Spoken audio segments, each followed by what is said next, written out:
है, सरकता जा रहा है। तुम्हारा बचपन कहाँ गया, तुम्हारी जवानी कहाँ जा रही है, फिर बुढ़ापा भी चला जाएगा। तुम सबको देखने वाले बनोगे। फिर वो बुढ़ापा तुम में नहीं है, तुम तो साक्षी हो। बुढ़ापा शरीर को है, जवान शरीर है, बच्चा शरीर था, अब तो नहीं है बच्चा। तुम अभी किसी को बोलो मैं तो आपका छोटा बच्चा हूं और बुजुर्गियत की बातें करो, क्या कि तुम बच्चे हो? तुम्हारा दिमाग तो बड़ों से भी तेज है ना? तो ज्ञानी के लिए सारा जगत ऐसे ही है, देखने मात्र है, दिखता है, पर ज्ञानी उसके अंदर प्रविष्ट होके उसका रूप नहीं बन जाता है। स्त्री दिख रही है, बच्चा दिख रहा है, घर दिख रहा है, पैसा दिख रहा है, वो तुमको इस्तेमाल करता हुआ भी दिखेगा, धन को खर्च कर रहा है, उदारचित बना हुआ है, लेकिन उसको उस चीज का इनकार नहीं है, वो उसमें अटका हुआ नहीं है। परमात्मा सर्वत्र है, लेकिन परमात्मा किसी में फंसा हुआ नहीं है, व्यापक है, निराकार है, मतलब उसका अपना कोई आकार नहीं है। जैसे सोने का अपना कोई आकार नहीं है, पानी का अपना कोई आकार नहीं है। जिस बर्तन में रखते हो ऐसा हो जाता है, जिस रंग में डालते हो वो रंगीन हो जाता है। तो सच क्या है? आकार एक तो नहीं है ना उसका, इसीलिए उसको बोलते हैं निराकार है। फिर सब आकार भी उसके ही है, फिर सब में व्याप्त भी दिख रहा है, लेकिन उसमें घुस नहीं जाता है। सारा जगत मेरे संकल्प से है, फिर मैंने संकल्प लय कर दिया तो मेरे लिए जगत नहीं है, तुम्हारे लिए है, क्योंकि तुमने लय नहीं किया। हमने लय कर दिया तो हमारे लिए नहीं है। हम सपने से जग गए, हमारे लिए झूठ हो गया। तुम अभी सपना देख रहे हैं, तुम्हारे लिए सच हो गया। तुम उसको सच की तरह देखते, जिस समय देख रहे हैं सपना तुमको सच लगता है, लेकिन जो जग गया उसको सच नहीं लगेगा, वो भूल जाएगा उस बात को। लेकिन दुनिया के लोग भूलते नहीं है, 10 साल पुरानी बात भी उनको याद रहती है, तो वो उसको सच करके देखते हैं ना। उसके साथ आज कोई घटना घटेगी ना, तो जिस व्यक्ति ने उसके साथ कभी पहले बुराई की होगी या कुछ किया होगा, वो सारी उसकी रील जो है बैक में चली जाती है, उसको दोबारा से सब याद आ जाता है। ये मेरे से ऐसे चला था, इसने ऐसे किया था, ऐसे, तो स्टोर हो गई उसके अंदर पिक्चर। जब वक्त आता है फिर निकल आती, जब कोई सेम बात होती है फिर उसको याद आ जाती। लेडीज है भूल जाती हैं, चलो हंसती बोलती रहती हैं, पति चला गया, लेकिन फिर किसी का मरता है फिर उसको सारी अपनी सीन याद आ जाती। ऐसे भूल गई इतने दिन, लेकिन फिर जब सामने आई सीन तो उसको अपनी सीन याद आई।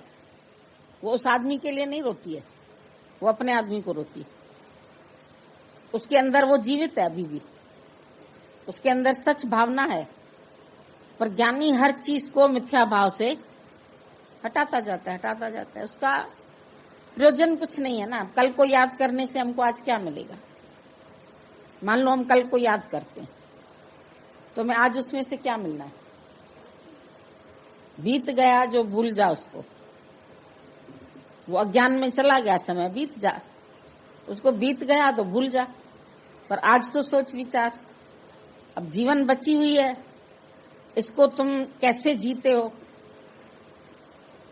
इसमें जगत सत करके देखोगे, शब्द सत करके देखोगे, दृश्य सत करके देखोगे, तो फिर तुमको ये सब खेल नहीं लगेगा। फिर लगेगा मेरे साथ कुछ घटित हो रहा है, मेरा अपमान हो रहा है, मेरे साथ कोई बेईमानी कर रहा है, मेरे साथ कोई अच्छा चल रहा है, मेरे साथ कोई उपकार कर रहा है। लेकिन ज्ञानी सबको देखते हुए भी एक खेल की तरह देखता है। खेल था, खेल डाला इसी चाल से। जो खेल है इसको खेल समझ कर खेलो। जुआ खेलते हैं, एक सच्ची खेलते, एक झूठी खेलते। झूठी खेलते हैं उसको डर नहीं है हारे कि जीते, पर सच्ची खेलने वाले को डर है, मैं इतना करोड़ हार गया, मैं इतने लाख हार गया। शेयर्स खरीदे, सबने हार गए, दुखी हो गए बेचारे। पैसा रखा ब्याज की खातिर, कोई खा गया, ले गया, वापस दिया ही नहीं। तो जितनी भी बातें अभी देखते हैं हम लोग, है तो जगत सब मिथ्या, पर हम उसको सत्य भावना से देख रहे हैं। ज्ञानी के सामने भी हार जीत, लाभ हानि, मान अपमान, यश अपयश सब होता रहता है, पर उससे मैं यहां पर अंदर से दुखी नहीं होता। ये अपना भाव है, मिथ्या भाव। बैठे भी हैं लेकिन एक खेल समझ के। अज्ञानी बैठा है सच समझ के, ऐसा हो रहा है, देवरानी खराब है, सास खराब है, पति मारता है, बेटा याद आता है, उससे मोह होता है, तो सच सच करके देखते हो। लेकिन ज्ञानी की नजर में है सब मिथ्या, कुछ सच नहीं है। अपना मान के बैठे, मेरा मान के बैठे, तो ममता भी होती है, चाहना भी होती है, ममता भी होती है। अंदर से फिर कुछ छोड़ेंगे तो त्याग की भावना भी आएगी, याद भी आएगी। मेरी मर्जी से सब हो, मेरी मर्जी चले, मैं ये चाहता हूं, मैं वो चाहता हूं। अपनी विश खत्म कर दो। विश माना ही जहर।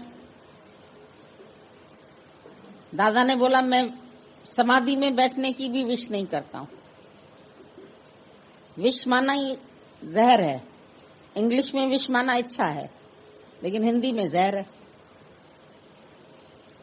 तो किस चीज की इच्छा करूं?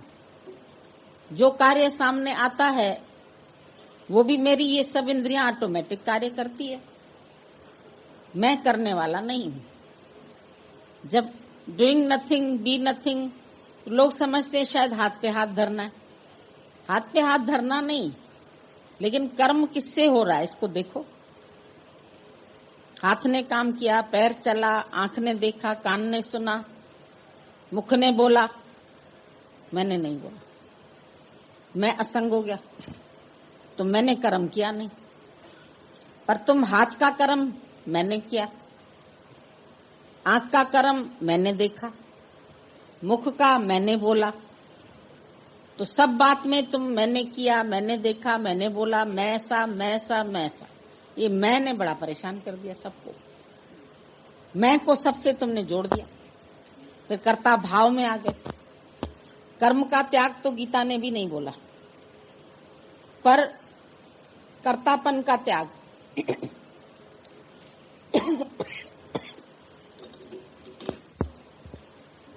ऐसा ही तुम कर्म करत नेकर्मी होके देखो, फिर तुमको बहुत मजा आएगा। हार भी मेरी हार नहीं है, जीत भी मेरी जीत नहीं है, शब्द भी मुझे नहीं कहे गए, बात भी मुझे नहीं कही गई। वरना हर बात में इंटरफियरेंस है, हर बात में दुख, हर बात में परेशानी। ईश्वर की इच्छा में अपनी इच्छा को मिला दो, जीव भाव की इच्छा खत्म कर दो, तो जो हो रहा है बहुत अच्छा हो रहा है। बाकी अगर इनको सबको सच समझा तो कभी रोओगे, कभी हंसोगे, कभी ममता में पड़ोगे, कभी इच्छा में पड़ोगे, कभी लोभ में आओगे, कभी लालच में आओगे। ज्ञानी तो सब चीज का मजा भी लेता है और अंदर से छोड़ भी देता है। कोई चला जाए तो याद नहीं है, दर्पण है उसमें देखा, स्वागत सबका करता है, संग्रह किसी चीज का नहीं करता। ज्ञानी अंदर में कुछ संग्रह नहीं करता है, अंदर में किसी चीज को मेरा बना के नहीं बैठा है, उसकी संग्रह की प्रवृत्ति नहीं है, क्योंकि मिथ्या भाव से बैठा है। अगर सत्य भाव से बैठेंगे तो जो कुछ है हमारे पास उसको मेरा मेरा कह के फिर हम दुखी होंगे। ज्ञानी अंदर से मेरा भाव हटा देता है किसी चीज में। ये शरीर भी अपना नहीं है, एक दिन ये भी तीली लगेगी, खत्म हो जाएगा, राख राख हो जाएगी, समाधि बन जाएगी। संतों की समाधियां बनी पड़ी है, उसमें अस्थियां डाल देते हैं और मुसलमान कब्र में गाड़ देते हैं। गया तो सही, शरीर तो गया, फिर तो कुछ नहीं रहने वाला है। पर जागने के बाद जैसे तुमको सपना झूठा लगता है, ऐसे ही आत्म जागृति आने के बाद तुमको जगत झूठ लगेगा। और फिर संकल्प विकल्प कुछ भी करना तुम्हारा धर्म ही नहीं है। कोई भी संकल्प करना या विकल्प करना आते भी हैं अगर तो हटा दो, क्योंकि चाह तुमसे संकल्प कराती है। कहीं न कहीं बनने की चाह है, बहुत बड़ा आदमी बनूं, बहुत बड़ा वकील बनूं, एडवोकेट बनूं, जज बनूं, बैरिस्टर बनूं, कहीं कोने में है, पढ़ाई की है तो अंदर में ये सब भाव आते हैं। जो जिस क्षेत्र में है वो वहां ही कुछ बन के अच्छा दिखना चाहता है। कोई सोचता है मैं गुरु बन के अच्छा दिखूं, कोई बोलता है मैं चेला बनूं तो अच्छा बनूं, शरणागत भाव में रहूं, कोई गृहस्थी अच्छा बना बैठा है, कोई वानप्रस्थी अच्छा बना बैठा है। तो बन के तो जहां तहां बैठ सकते। ये नहीं कि सत्संग में तुम आ गए तो तुम अभी बने हुए नहीं है, बने हुए हैं, इसीलिए दुख है। कोई भी मन में तुम्हारे ख्याल आता है तुमको दुखी करके जाता है, तो पूछो क्यों? क्योंकि तुम कुछ बने हुए। जब तुम कुछ भी नहीं बने हुए हो तो तुम्हारी किसी में दुख नहीं, किसी से अटैचमेंट नहीं है, अनकंसर्न बैठे हैं, डिसइंटरेस्टेड बैठे हैं, सबसे ख्यालों से खाली होके बैठे हैं। तो फिर जो अंदर से निराकार की बात निकलती है वो भी मैं करने वाला नहीं हूं, मैं बोलने वाला भी नहीं हूं, मुझे चाहिए भी कुछ नहीं। I want nothing, I possess nothing. है सब कुछ ज्ञानी के पास। जहां पड़ी ये चीज पड़ी रहने दो, सिर्फ मेरी नहीं है। अभी कार गैराज में खड़ी है, तुमने अभी खरीदी नहीं है, तो तुम्हारी उस कार में ममता नहीं होती है। लेकिन जिस दिन तुम खरीद के घर ले आए, अभी एक खरोच भी कोई मारेगा तो मेरी कार खराब कर दी, अब मेरी हो गई। जिस जिसके साथ मेरापन जुड़ गया उससे मोह हो गया। ये मेरी स्त्री है, ये मेरा बेटा है, ये मेरा घर है, ये मेरा धन है, ये मेरा फ्लैट है, ये मेरी जमीन है, ये मेरी जायदाद है। अभी आंख बंद होगी तो कुछ तेरा नहीं। जब जाएगा इस जहां से तो कुछ भी न साथ होगा। 2 गज कफन का टुकड़ा तेरा लिबास होगा। इसीलिए सब इतनी एक्सरसाइज के बाद कहते हैं अब शवासन कर लो। और शवासन में ये फील करो ये शरीर तुमसे अलग है। हाथ ऐसे करके सो जाओ, सब रो रहे हैं तुम्हारे संबंधी, तू मर गया, अब तू उठ के उनके पास जाएगा नहीं। तो ऐसे शवासन करके खाली हो जाओ सब ख्याल से। और उसमें इतनी शक्ति आती है शवासन से लोगों को, वो सब ख्यालों से खाली हो जाते, भार रहित। ये ख्याल लोगों को क्यों तंग कर रहे हैं? डिप्रेशन क्यों हो रहा है? आजकल की सबसे अच्छी बीमारी, बड़ी शाहूकारी बीमारी है डिप्रेशन। डिप्रेशन क्यों होता है? क्योंकि पजेसिव है। ये भी मेरा, ये भी मेरा, ये भी मेरा, ये भी मेरा, ये कोई न ले ले, ये कोई न ले ले, मुझे सब अच्छा कहे, मुझे सब समझे, मैं कितना राइट बोल रहा हूं, मैं कितना अच्छा हूं। नहीं मानता कोई, बस डिप्रेशन हो गया। मेरा बच्चा कहीं लव मैरिज कर रहा है, अच्छा नहीं लग रहा है। मेरी बीवी किसी से बात कर रही है, मुझे अच्छी नहीं लग रही, खाली मेरी पूजा करे, खाली मेरे को ही माने। मेरा पति केवल मेरी तरफ ही देखे, मैं बहुत खूबसूरत हूं, उसके लिए सजते हैं, उसके लिए बैठते हैं, उसके लिए खाते हैं। खाते किसके लिए हो? सजते किसके लिए हो? तैयार किसके लिए होते हो? दूसरों के लिए, अपने लिए तो नहीं होते। अपने तो रात को सोते हो तो सब उतार के चूड़ी बूरी सब रख देते, तो दिखाने के लिए पहनते। सारी दुनिया में दिखावा बढ़ गया, और दिखावे से तंग भी होते, पर दिखावा करते भी। घर भी बहुत अच्छा होना चाहिए, मेंटेन्ड होना चाहिए, ये भी मेंटेन्ड होना चाहिए, कार भी ऐसी होनी चाहिए, औरत भी ऐसी हो, पति भी ऐसा, बच्चे भी अच्छे, सब अच्छा होना चाहिए। और जैसे तुम्हारे हाथ में सब करना, तेरे बस में है क्या? तू जान जरा, तू है निर्बल बलवान। तो सब जगह वो बलवान शक्ति कार्य कर रही है, तू बीच में बनो ही नहीं। बनना ही तो है अज्ञान बड़ा, चाहे जीव बनो चाहे ब्रह्म बनो। न जीव बनो, जीव बनते हो तब तो बहुत कुछ बन जाते हो। जितने भी लेबल हैं जीव के ऊपर ही है। किसकी मौसी, किसकी चाची, किसकी माँ, किसकी बहन, किसकी दादी, किसकी नानी, सब बन जाते। तो पैदा हुए थे तब तुम किसके क्या थे? तब कहां थी तेरे में ममता? तब कहां थी तेरे में इच्छा? तब कहां था तेरे में क्रोध? जैसे जैसे बड़े होते गए ऐसे ऐसे संसार को मेरा मेरा करते गए, और मेरा मेरा करते करते तुम भी उसमें फंस गए, मकड़ी के जाले की तरह। जाला बनाया उसने कि इसमें मच्छर फंसेगा, मैं खा लूंगी, लेकिन फंस खुद ही गए। इंसान ने घर बनाया सुख के लिए, लेकिन उसी सुख में खुद उसका रोगी बन गया। सुख की खातर जोड़ी माया, पर सुख तो हाथ ना आया। जे कारण सुख उपजे मन में, सो ठाकुर बिसराए। सच्चा सुख जहां से है वो तो भूल गए। मुर्दे से किसी को क्या रस आता है? कोई रस नहीं आता, इसीलिए उसको फेंक दिया जाता है। चाहे उसका कुछ भी अंत किया जाए, चाहे गिद्ध खा जाए, चाहे जला दिया जाए, चाहे गाड़ दिया जाए, चाहे जल में परवान कर दिया जाए, अब वो यूजलेस चीज हो गई। तो इसका यूज कब तक है? कब तक इसकी शक्ति है? कब तक इससे कार्य होता है? कब तक इसमें शोभा है, सुंदरता है? कब तक? किसकी वजह से? वो वजह देखो ना। सो ठाकुर बिसराया, जे कारण सुख उपजे मन में, सो ठाकुर बिसराया। वो भूल ही गया और सब याद है। पति सुख देता है, पत्नी सुख देती है, बच्चे कहने में चलते हैं, बहुत अच्छा है, बहुत अच्छा है, उनमें सुख मान लिया। मन ने सुख का केंद्र बाहर माना हुआ है, इसीलिए सबसे ज्यादा दुखी है। जब तू खुद सुख स्वरूप है तो किससे मांगे? सुख स्वरूप होए सुख को ढूंढे। तुम खुद सुख स्वरूप है और तुम बाहर सुख ढूंढते, माया में सुख ढूंढते हैं, किसी के शरीर में सुख ढूंढते हैं, प्रशंसा में सुख सोचते हैं, मान इज्जत में सुख मिलता है। 10 लोग तुमको मान रहे हैं तो बड़े खुश, नहीं माने दूसरे को मानने लगे तुमको वहां भी आग लग जाएगी। बस जो तुम अपनी चीज मान के बैठे हो वो तेरी मुट्ठी में ही रहना चाहिए। मुट्ठी बांध के आए जगत में, सबको सोचोगे मुट्ठी बांध के रखे, पर हाथ पसार के जाओगे। सिमरन बिन गोते खाओगे, जब शरीर शांत होगा हाथ दोनों खाली, कुछ भी नहीं साथ। न ओहदा साथ होगा, न पढ़ाई साथ होगी, न कोई कार्य साथ होगा, कुछ नहीं होगा। क्या जाएगा साथ तुम्हारे? ये भी नहीं साथ, कुछ भी नहीं जाना है। पर अभी एक दूसरे को छोड़ नहीं सकते, अभी एक दूसरे से ममता बना के बैठ गए, रह नहीं सकते। बेटा चला गया, इसके बिना नहीं रह सकते, पति चला गया, इसके बिना नहीं रह सकते, पत्नी मर गई, अब नहीं रह सकते।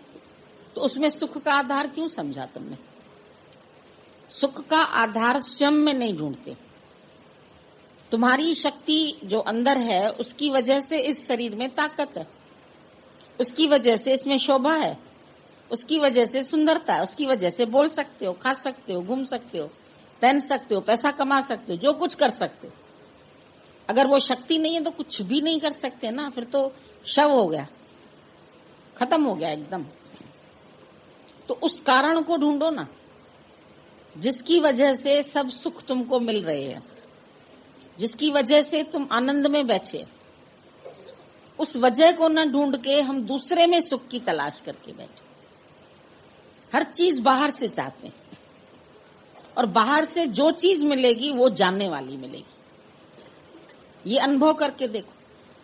बाहर से प्रशंसा मिलेगी, वो भी एक दिन चली जाएगी। बाहर से पैसा मिलेगा, पैसा भी एक दिन चला जाएगा। बाहर से शादी हुई, पति मिला, वो भी चला जाएगा। बाहर बेटा है, वो भी एक दिन जा सकता है, एक दिन बिछड़ जाएगा, या शादी कर जाएगा, या कहीं चला जाएगा, या बड़ा होकर डिप्रेशन में आ जाएगा, तो तुम रोगी। हमारा बेटा ऐसे है, गुरुजी इसको ठीक कर दीजिए, कोई मेहर का हाथ घुमा दीजिए। तो जब ठीक था तब तुम खुश थी क्या? या जिनके 5-5 बेटे हैं, ठीक है, वो खुश हैं? खुशी उनमें नहीं है, ये अच्छी तरह से समझ लो। सीता माता ने जब हनुमान को मोतियों की माला उतार के दे दी तो वो एक एक मोती तोड़ने लगा। सच्चे मोती थे। सीता माता को कष्ट हुआ, ये वानर है, समझ नहीं रहा, एक एक मोती तोड़ रहा। बोला क्यों तोड़ रहे हो? तुम कदर नहीं कर रहे हो इसकी? उसने बोला आपने मेरी भक्ति का क्या मोल किया? बोला क्या मोल किया? मैंने तुम खुश होके तुमको माला दे दी। बोला इसमें इस एक मणके में भी तो राम नहीं है, तो मैं इस मणके का क्या करूं? तो बोला तेरे शरीर में राम है क्या? बोला हाँ है। उसी समय उसने सीना खोल के दिखा दिया, देखो है अंदर राम। उस राम की शक्ति से ही तो शरीर चल रहा है। तुझ में राम, मुझ में राम, सब में राम समाया। शक्ति उसी की कार्य कर रही है। ऐसे खींच के दिखा दिया। उसके लिए माया बेकार है। जिसको भक्ति में आनंद आ गया उसके लिए माया क्या है? कुछ नहीं। माया क्या खरीद के दे सकती है तुमको? धन से तुम क्या खरीद सकते? पलंग खरीद सकते, नींद नहीं खरीद कर सकते। औरत खरीद कर सकते, मिल जाएगी तुम्हें एक रात के लिए कोई, पर पतिव्रता स्त्री नहीं मिलेगी। पत्नी अच्छी नहीं मिलेगी, पति नहीं मिलेगा उसे। धन से क्या कर सकते हो? सामान इकट्ठा कर सकते हो, सुख के साधन खरीद सकते हो, पर सुखी नहीं हो सकते।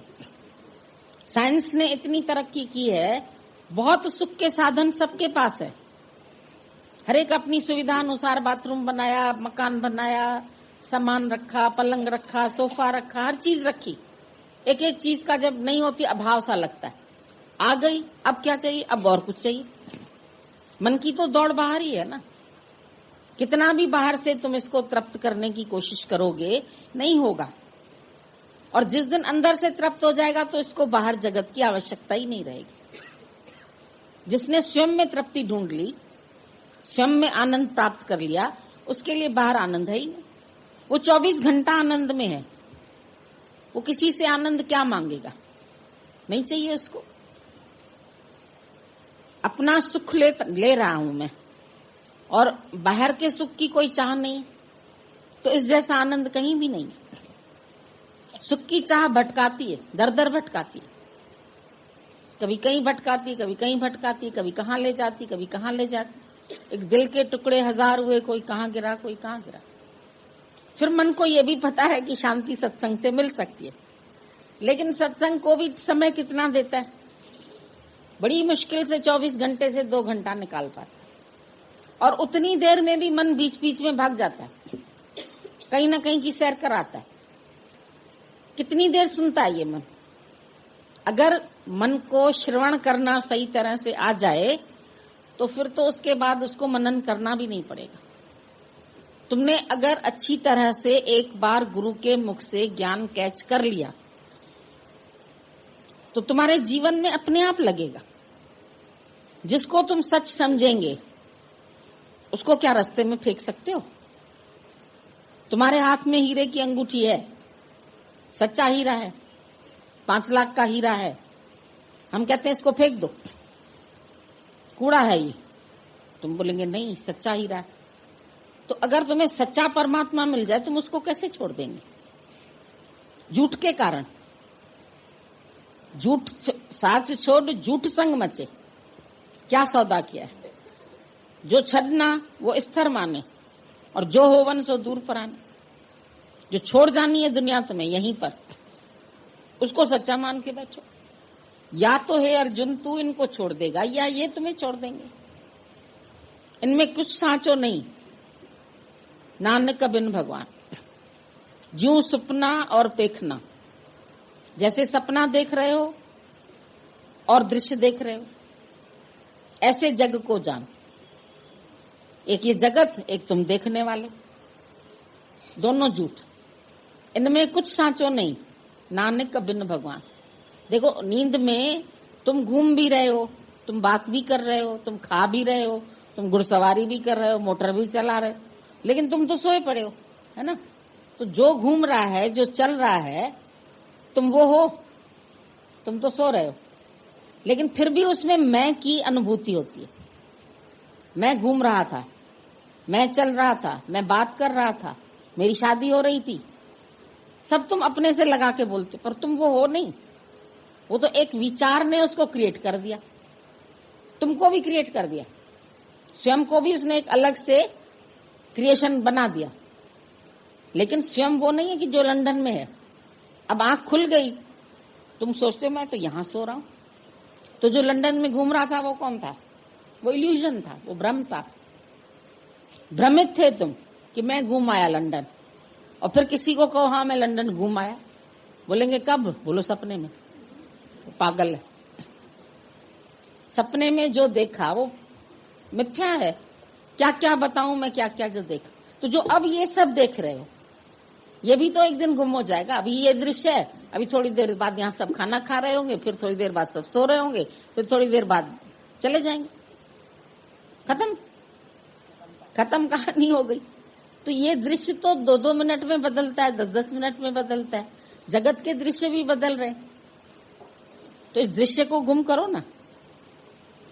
दृश्य को, शब्द को, इन दो से ऊंचे उठ जाओ।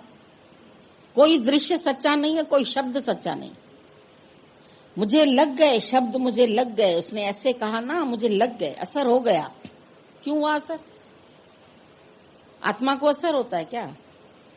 कहां लग गए? इधर लगे, कपड़े में लगे, इधर जख्म हो गया मेरे दिल में, लाओ जख्म तो हम लगा दें टिंचर आयोडीन। जख्म दिखा सकते हो? नहीं, शब्द लगे। किसको लगे? सुख है एक विचार विच, नहीं सुख ग्रस्त विच, नहीं छड़ गया। सुख तुम्हारा जो है ग्रस्त में भी नहीं है, नहीं सुख छड़ गया, छोड़ के गए, उसमें भी सुख नहीं। सन्यासी को भी सुख नहीं, कुटिया में रह रहा है वहां भी सुख नहीं, क्योंकि जगत को तो मन में लेके आया साथ। यहां भी अगर तुम जगत को यहां लेके बैठोगे ना, मजा नहीं आएगा। नमक की डली अंदर पड़ी है तो चीनी का स्वाद नहीं आएगा। यहां बैठो तो सब जगत को बाहर छोड़ के। दादा ने बोला संत के पास जाइए तो साथ न लीजिए कोई। तो लोग सोचते किसी को, पड़ोसी को नहीं ले जाएं साथ। अरे इसको भी साथ न ले जाओ, मन को भी साथ लेके न बैठो। मन बुद्धि भी मुझे अर्पण कर दो, फालतू में सोचते रहोगे। खाली मैं जो कह रहा हूं सुनते जाओ, करते जाओ, बस। जो बोलता जाए वही बोलता जाए, तुम कुछ नहीं बोलो। क्योंकि तुम्हारा मन बुद्धि जो है वो तुमको कभी आनंद लेने नहीं देगा, शांति लेने नहीं देगा। वो ऐसा है जैसे एक बाल्टी थी। अब बाल्टी जो थी वो कुएं में डाली, भर के निकाली तो खाली। एक संत शिष्य ने बोला मेरे को आनंद क्यों नहीं आता है? बोला चलो पानी भर के आते हैं फिर बताते। उसने बाल्टी डाली अंदर, कहता मैं जो करूंगा खाली बोलना मत तुम। ऐसे निकाला, फिर खाली, फिर डाली बाल्टी। अब वो शिष्य ने देखा क्यों हुई खाली, उसकी बुद्धि तो चली। उसने देखा इसके अंदर पेंदा है ही नहीं, बेपेंदे की बाल्टी है। फिर उसने दूसरी बार डाली, गुरुजी ने फिर निकाली। फिर इसका मन कह रहा है कहें अरे क्या कर रहे हो। फिर तीसरी बार डाली, फिर चौथी बार डाली, फिर 5वीं बार, 10 बार डाला। आखिर उसने बोला मेरे से तो नहीं रहा जा रहा, ये कर क्या रहा है? इसको बुद्धू हो गया क्या? ये क्यों बार बार पानी की बाल्टी अंदर डाल रहा है फिर निकाल रहा है? बोला तुमको भी शांति इसीलिए नहीं है क्योंकि तुम भी संसार से गागर भरना चाहते हो, मन बुद्धि से। और बेपेंदे के हैं वो, उनका अपना कोई अस्तित्व है ही नहीं। उससे आनंद मिलेगा कैसे तुम्हें? बाल्टी भरेगी कैसे? नहीं भरेगी। संसार से किसकी भी बाल्टी भरी नहीं। ये तृष्णा का कांसा तेरा हरदम खाली है, तू झूठी आशा के द्वारे का स्वाली। ये तृष्णा है बेपेंदे का लोटा, जिसमें अंदर पेंदा है ही नहीं, भरे कैसे? खाली नीचे इतना छेद इतना बड़ा लगा पड़ा है। तो तुम्हारी भी जितने सुख लेते हो ना, कहां जाते हैं? रुकते क्यों नहीं है सुख? लग रहा है भर गई बाल्टी, नहीं कुएं में डालो तो लगेगा भर गई, पर क्या भरेगी कभी? तो जब तुमको संसार से सुख मिलते हैं, थोड़ी देर के लिए लगता है अरे शादी हुई ना, बड़ा मजा आया। दूसरे दिन बहू अच्छी आई नहीं, तीसरे दिन उसने केस कर दिया डावरी का। कहां गया शादी का सुख? मिला नहीं मिला। ऐसे तो बहुत अच्छी हुई शादी, कार भी मिली, बंगला भी मिला, ये भी मिला, दूल्हा भी अच्छा मिल गया लड़की को, और कल को लड़की को छोड़ जाए तुम्हारे घर। कहां गई शादी? शादी का सुख कहां गया? संसार का तो संसार का ज्ञान का सुख भी क्यों नहीं आता है? क्योंकि संयम का पैंदा नहीं है। ये श्रवण की महिमा है जो अभी भगवान बता रहे थे। ये श्रवण की महिमा है कि सुनते सुनते हमारे अंदर संयम जागता है। सुनते सुनते हम अपने अंदर इस ज्ञान को ठहरा पाते हैं। नहीं तो शुरू में आओ तो ज्ञान भी अंदर ठहरता ही नहीं है। सत्संग में बैठ के लगेगा कुछ अच्छा तो लगा, दोबारा क्यों आए? अच्छा तो लगा, क्या अच्छा लगा ये पता नहीं, क्या लिया मैंने ये पता नहीं, क्या चाहिए मुझे ये पता नहीं। सिर्फ अंदर सुनने का रस आया, लेकिन ज्ञान टिका नहीं। जब बैठते बैठते सही श्रवण की कला आती है। अभी भगवान यही बता रहे थे, यहाँ बैठते बैठते भी मन भाग लेता है, आंखें भाग लेती हैं। असंयम, हमें सुनना भी नहीं आता अभी। और जब तक हमें सुनने की कला नहीं आएगी, श्रवण ठीक नहीं होगा, मनन और निध्यासन का तो मतलब नहीं। जिसको सुनने की कला आती है, सुनना कानों से नहीं होता, सुनना भी एक कला है, आर्ट है। सुनने में क्या सुनना है ये आर्ट है। सुनने में एकाग्रता ये आर्ट है। सुनते सुनते घटना घट जाए यहाँ पर ये आर्ट है। जो गुरु के ओहरे में बैठ के, अभी भगवान बोल रहे थे बीच में, बोलने वाला बोलता जाए, तुम बस सुनते जाओ, बोलो कुछ नहीं। मन ना हलचल करे, बुद्धि ना हलचल करे। वो जो एक प्रवाह गुरु के मुख से आता है, ज्ञान का, वाणी का, एकाग्रता में उसी में घटना घटती है। सच्चाई ये है।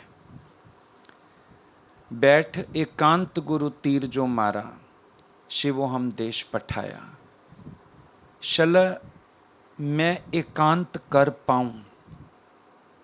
हम सोचते हैं बैठ एकांत, गुरु जी किसी दिन अपने कमरे में बुलाएंगे। होके भी आते थे ना लोग।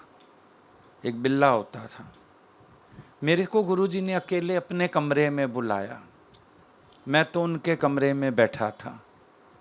बैठ एकांत, पर वहाँ तुम कोई तीर थोड़ी खा के आए उनके कमरे में। बातें कर आए इधर की उधर की, जो सबके बीच नहीं कर सकते थे वो कर आए, कुछ लेन देन करना था वो कर आए। पर बैठ एकांत, एकांत कहाँ होता है? सत्संग में। यहाँ गुरु एकांत कराता है कि मेरे को मेरा देह का आभास भी भूलता है। ये एकांत होती है यहाँ पर, कि हम इतना मगन हो जाते हैं गुरु की वाणी में, हमें अपना अहंकार भी भूल जाता है, अपनी मैं भी भूल जाती है। ये बैठ एकांत गुरु तीर जो मारा, एकांत किया हमें। संसार से हम वैसे ही अकेले होके आए, फिर यहाँ बैठ के हम स्वयं को भी भूले। शिवो हम देश हम तब पहुँचते हैं। अनुभूति आत्मा की, अनुभूति निज स्वरूप की गुरु के सन्मुख होती है। जहाँ गुरु के प्रभाव में हम इतना आ जाते हैं कि हम अपने आप को भूल जाते हैं, अपनी मैं को भूल जाते हैं। इसीलिए श्रवण में एकाग्रता की महिमा है। और भगवान ने बहुत अच्छी बात फिर बोली कि जिसका श्रवण ठीक है उसको मनन करना नहीं पड़ेगा। देखो, डॉक्टर के पास हम जाते हैं, एक होता है डॉक्टर दवा दे देता है, उसका ध्यान हमें रखना पड़ता है, समय से दवाई खानी है, दवाई पीने वाली भी है। एक उसने क्या किया, बिठा के खुद ही इंजेक्शन लगा दिया। अब घर आके हमारा काम खत्म। अब वो इंजेक्शन अपना असर करता जाता है अपने आप। जब हम एकाग्रता से बैठते हैं, श्रवण ठीक होता है हमारा, वो उस इंजेक्शन का काम करता रहता है। हमको नहीं मनन करना होता। आप देखोगे कभी कभी घटना होती है ये वाली कि सत्संग से आके आप उस फील्ड में ऑटोमेटिकली हो, काम कर रहे हो, बात कर रहे हो, पर वो फील ना अंदर से जैसे खत्म नहीं हो रहा। आप ऑटोमेटिकली उस फील्ड में हो, आपको खुद महसूस होता रहता है, मेरा वो एहसास अंदर जागृत है, मैं उसी भावना में हूँ। जैसे किसी चीज़ से डर जाओ, काफ़ी देर तक लगता रहता है ना वो डर मेरे साथ है। नींद से ही उठो डर के मारे, बड़ी देर तक वो डर साथ है, पीछा कर रहा है। रास्ते में कोई एक्सीडेंट देखा, कुछ देखा, घर आके भी खाते हुए, बात करते हुए, नहाते हुए, चलते हुए, वो सीन का एक इफेक्ट होता है। गुरु का प्रभाव उससे भी गहरा है। ये तो बाहरी घटनाएं हैं, गुरु का प्रभाव उससे भी गहरा है। वो प्रभाव जब पड़ जाता है चित्त पर, वो आपके साथ चलता है। बाहर से लगेगा आप बोल रहे हो, आप खा रहे हो, आप काम कर रहे हो, लेकिन वो प्रभाव आपके साथ है। तो आपको कोई मनन करने की ज़रूरत ही नहीं पड़ती है, क्योंकि आप उस फीलिंग से बाहर ही नहीं आ रहे हो। जब उस फीलिंग से बाहर आओगे तो बार बार मन में कभी ज्ञान का विचार चलाना पड़ेगा, कभी मन को मार्ग दिखाना पड़ेगा, कभी कुछ होगा, कभी कुछ होगा। लेकिन जब मैं पहले से ही उस प्रभाव में हूँ तो मेरे अंदर कोई जगत ही नहीं स्फुरित होता है। और ज्ञान कोई है या नहीं है, लेकिन मेरे पास वो प्रभाव है, फील है। ये हो गया कि श्रवण ठीक है तो मनन की आवश्यकता नहीं पड़ती है, ऑटोमेटिकली निध्यासन भी हो जाता है। पर पहली बात है श्रवण की, मैंने क्या सुना। कई बार सत्संग के बाद भी पूछा जाता है क्या सुना। बड़ी बचकानी हरकतें होती थी जब हम लोग भी नए नए आए थे। ऐसा लगता था जो गुरुजी ने बोला 4 सेंटेंस नोट करके रख लो, मैं भी जो मैंने लिखा हो दूसरा बोल दे तो मेरे पास दूसरा हो, तीसरा बोल दे तीसरा हो। लगता था गुरुजी ये पूछ रहे हैं कि जो मैंने बोला उसमें से एक एक सेंटेंस बताओ। लेकिन बैठते बैठते बैठते बैठते एहसास हुआ ये शब्द नहीं पूछना चाहते हैं, ये मेरी एकाग्रता के परिणाम जानना चाहते हैं, ये मेरा एहसास जानना चाहते हैं कि जो इन्होंने इतनी देर मेहनत किया, जो वो एक सभा लगी थी शुकदेव मुनि वाली, अष्टावक्र मुनि वाली, वो जो एक सभा लगी थी जो स्वर्ग की सभा से भी ऊंची सभा, मैंने उस सभा में बैठ के क्या पाया, ये वो पूछते हैं। बड़े साल लग गए समझने में। अधिकतर यही लगा कि शायद ये यही पूछना चाहते हैं, शब्द। अच्छा, जब तक हम शब्द बोलते थे और अपने आप एंटीसिपेटरी होता था, हाथ उठा के हम भी बोलें, गुरुजी हम भी बताना चाहते हैं। लेकिन जिस दिन ये एहसास किया कि वो उन शब्दों का रेपिटेशन नहीं, मेरा एहसास पूछना चाहते हैं, तो अपना अनुभव बोलना शुरू किया कि सत्संग के बाद मेरी फीलिंग क्या है। फिर देखा मुझे नहीं बोलना पड़ता था, भगवान मुंह घुमा लेते थे, नाम लेके बोले तुम बताओ, और बहुत प्रसन्नता से सुनते थे। कैच हुआ कि मैंने इनको अब कैच किया।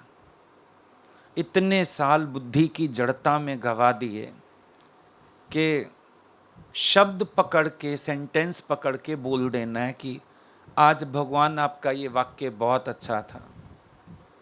किसी किसी दिन कोई एक वर्ड भी हम सत्संग का नहीं भी बोलते थे। जैसे एक बार बहुत अच्छा आत्मा का ज्ञान चला, भगवान ने बोला नाम लेके, तुम क्या बोल रहे हो? तो हम चुप बैठे थे, बड़ा हृदय भीगा हुआ था। 5 मिनट भगवान इधर उधर बात करते रहे, फिर बोला तुम नहीं बोला, क्या बोल रहे हो? सिर्फ एक बात थी, आज महसूस हो रहा था शुकदेव मुनि की सभा, सब परीक्षित बैठे हैं, और वो जो आखिरी घड़ी थी शुकदेव की, परीक्षित को बोध कराने वाली, वो समा महसूस हुआ आज। शब्द उनका कोई नहीं था, आत्मा ये, आत्मा वो, आपने ये बोला। श्रवण का एक प्रभाव रहता है। श्रवण में शब्द की गिनती नहीं होती। जब अखरां दे विच जो कोई अड़िया, इश्क दी चाड़ी मूल ना चढ़िया। अक्षरों में अटकना गड़बड़। अक्सर सब अक्षर की महिमा पकड़ते हैं, और अक्षर पकड़ने वाले कभी तो ज्ञान पकड़ते हैं, ज़्यादातर वो अज्ञानी पकड़ते हैं। भाई 10,000 की आपने सिल्क की साड़ी ली, चाहे वो न्यूज़पेपर वाले लिफाफे में डाल के दे, ब्राउन लिफाफे में डाल के दे, डब्बे में पैक कर दे, पॉलीथिन में डाल दे, चाहे किसी कपड़े में लपेट के दे दे, कवर का क्या फर्क। शब्द सिर्फ वो पैकेट है, लेकिन साधारण नहीं है। ब्रह्मज्ञानी का शब्द है। कोरा शब्द पकड़ा, ये बोल दिया, ये बोल दिया, मेरे को ये बोल दिया, मेरे को ये कह दिया, सत्यानाश करेगा मन, श्रद्धा छिन्न भिन्न हो जाएगी, संशय बुद्धि हो जाएगी, बेड़ा गर्क हो जाएगा, जितना बड़े थे और नीचे जाके रसाताल में पड़ेंगे। देखो, इन शब्दों में इतनी भी ताकत है, अशब्दी में ले जाएं। यही सीढ़ी ऊपर चढ़ के आ गई, यही सीढ़ी नीचे भी तो जा रही है। यही सीढ़ी है ना, ऊपर भी चढ़ती है, नीचे भी जाती है। विचार करो, गुरु का जो शब्द है अपनी बुद्धि के तराजू से तौला जाए, श्रवण गलत हो जाए, ढूंढा जाए, क्या कह रहे हैं, क्यों कह रहे हैं, ये वो, रसाताल में। और इन्हीं शब्दों को एक राइट अप्रोच के साथ पकड़ा जाए, अशब्दी के द्वार पे ले जाके खड़ा कर देते हैं। साधारण शब्द थोड़ी है। किसी ने बोला गुरु को बहुत ताकत है, किसी की भी जड़ता हर दे, बराबर ताकत है, लेकिन अगला व्यक्ति चेतन होने के लिए चित्त को भी तो प्रिपेयर करके आए। मेरे शब्द को वो किस दिशा में ले जा रहा है, या तो उसकी जड़ता बढ़ जाएगी या वो चेतन हो आएगा। गुरु की ठोकर भी साधारण ठोकर नहीं होती है। साधारण ठोकर थोड़ी है, एक सांसारिक आदमी का मारा हुआ ताना थोड़ी है। यहां अहम ब्रह्म का ताना है। ये मत सोचना यहां ताना नहीं है, यहां अहम ब्रह्म का। रोज गुरु ताने मारता है, भगवान है तू, कर्म देख कैसे करता है। ताने तो यहां भी पड़ रहे हैं, पर सांसारिक आदमी वाला ताना नहीं है ना। यहां वाला ताना ऊंचा उठाता है। बराबर गुरु के पास भी शब्द वही है, लेकिन शब्दों की दिशा तुम देखो कौन सी पकड़ी तुमने। उनका शब्द तुम्हें चेतन करने में सक्षम है, पर अपनी अंदर की गलत अप्रोच के कारण जड़ता का आवरण और बढ़ जाता है, और बुद्धि जड़ हो जाती है, और मूर्ता बढ़ जाती है। अंदर शब्द गूंजते जाते हैं, गूंजते जाते हैं, गूंजते जाते हैं। गूंजें, पर जितनी बार गुरु का शब्द अंदर गूंजे, मेरा आवरण और चीर दे। पर होता क्या है, जितनी बार गुरु का शब्द गूंजा और आवरण मोटा हो गया। रॉन्ग अप्रोच, राइट अप्रोच चाहिए। किसी ने घर बनाया, लड़के ने घर बनाया, सचमुच की बात बता रहे हम, गुरु जी के साथ गए थे। घर बनाया, मुहूर्त था, गुरु जी को बुलाया, हम लोग पहुंचे उधर तो थोड़ा सूना झगड़ा था। भगवान ने बोला खैर होवे, मुहूर्त करने आए हैं तो मुर्दानगी छाई पड़ी है, हुआ क्या? हम लोगों के पहुंचने से पहले झगड़ा हो चुका था। झगड़ा क्यों हो चुका था? फोटो लगाई उसने माँ बाप की, माँ बाप आए थे, श्रद्धा बच्चे की कि माँ बाप का आशीर्वाद है, माँ बाप की कृपा है। फोटो लगाई थी माँ बाप की, एक तरफ गुरुजनों का स्वरूप, गुरुजनों का भी क्या, गुरु जी का ही था, बड़ा सा स्वरूप लगा हुआ था। एक दीवार पे माँ बाप की फोटो, इतनी श्रद्धा आ गई, माँ बाप के फोटो पे हार चढ़ा दिया। झगड़ा तो होना था,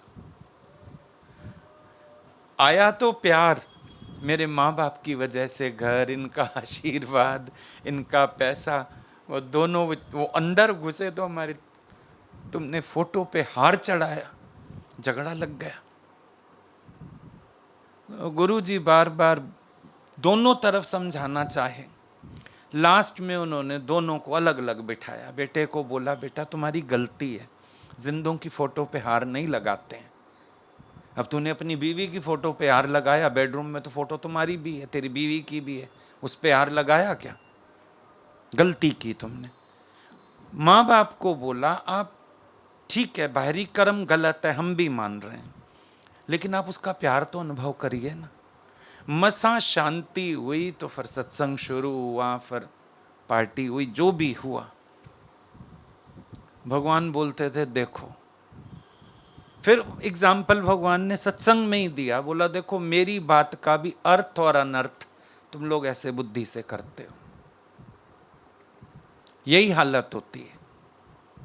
चाहो तो अर्थ कर दो, चाहो तो अनर्थ कर दो, चाहो तो हमारे वचन से चेतन हो जाओ, चाहो तो हमारे वचन से और जड़ हो जाओ, तुम्हारी मर्जी है। भाव तो अच्छा था, फोटो तो अच्छी थी, लेकिन हार चढ़ा के दिखाना तो चाहा प्यार भाव, लेकिन कबाड़ा हो गया। जो गुरु का शब्द है, ऐसे हम आए भी हैं, जागना भी चाहते हैं, चेतन भी होना चाहते हैं, लेकिन अप्रोच गलत होने के कारण जो बात हमें सिखाने के लिए, चढ़ाने के लिए कही जाती है, बल्कि हमारे स्वभाव को और खराब कर देती है, और नरक में गए, और सत्यानाशी। अब घंटा लगा रहता है मंदिर में, ऐसे तो हमने मारा उसको, बजाया बजाने के लिए, लेकिन जो पॉजिटिव एनर्जी उधर से निकली और जो ध्वनि निकली, उसको भक्ति का प्रतीक माना गया। वो जो हम घंटे के नीचे खड़े होके घंटा बजाते हैं, वो जो पॉजिटिव वाइब्स आए, उन्होंने मेरी बॉडी से भी नेगेटिविटी दूर की, अर्थ था। लेकिन श्रद्धाहीन के लिए शोर, हमारा तो घर मंदिर के पास है, सारा दिन घंटा बजता है, शोर। वही चीज किसी के लिए शोर है, किसी के लिए भक्ति भाव है।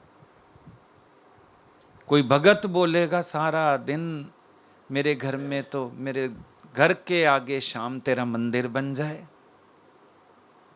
कितने लोग यहीं के हमको बोलते हैं, आप हमारे इधर को देखते, कोई जगह है हमारे इधर आनंद सागर बन जाता, खेचल हो जाती, भीड़ आती है इतने, कोई बात नहीं, हमें तो अच्छा ही लगता, संगत के पांव पड़ते। पर हमारे मोहल्ले में आके पूछो, है नहीं?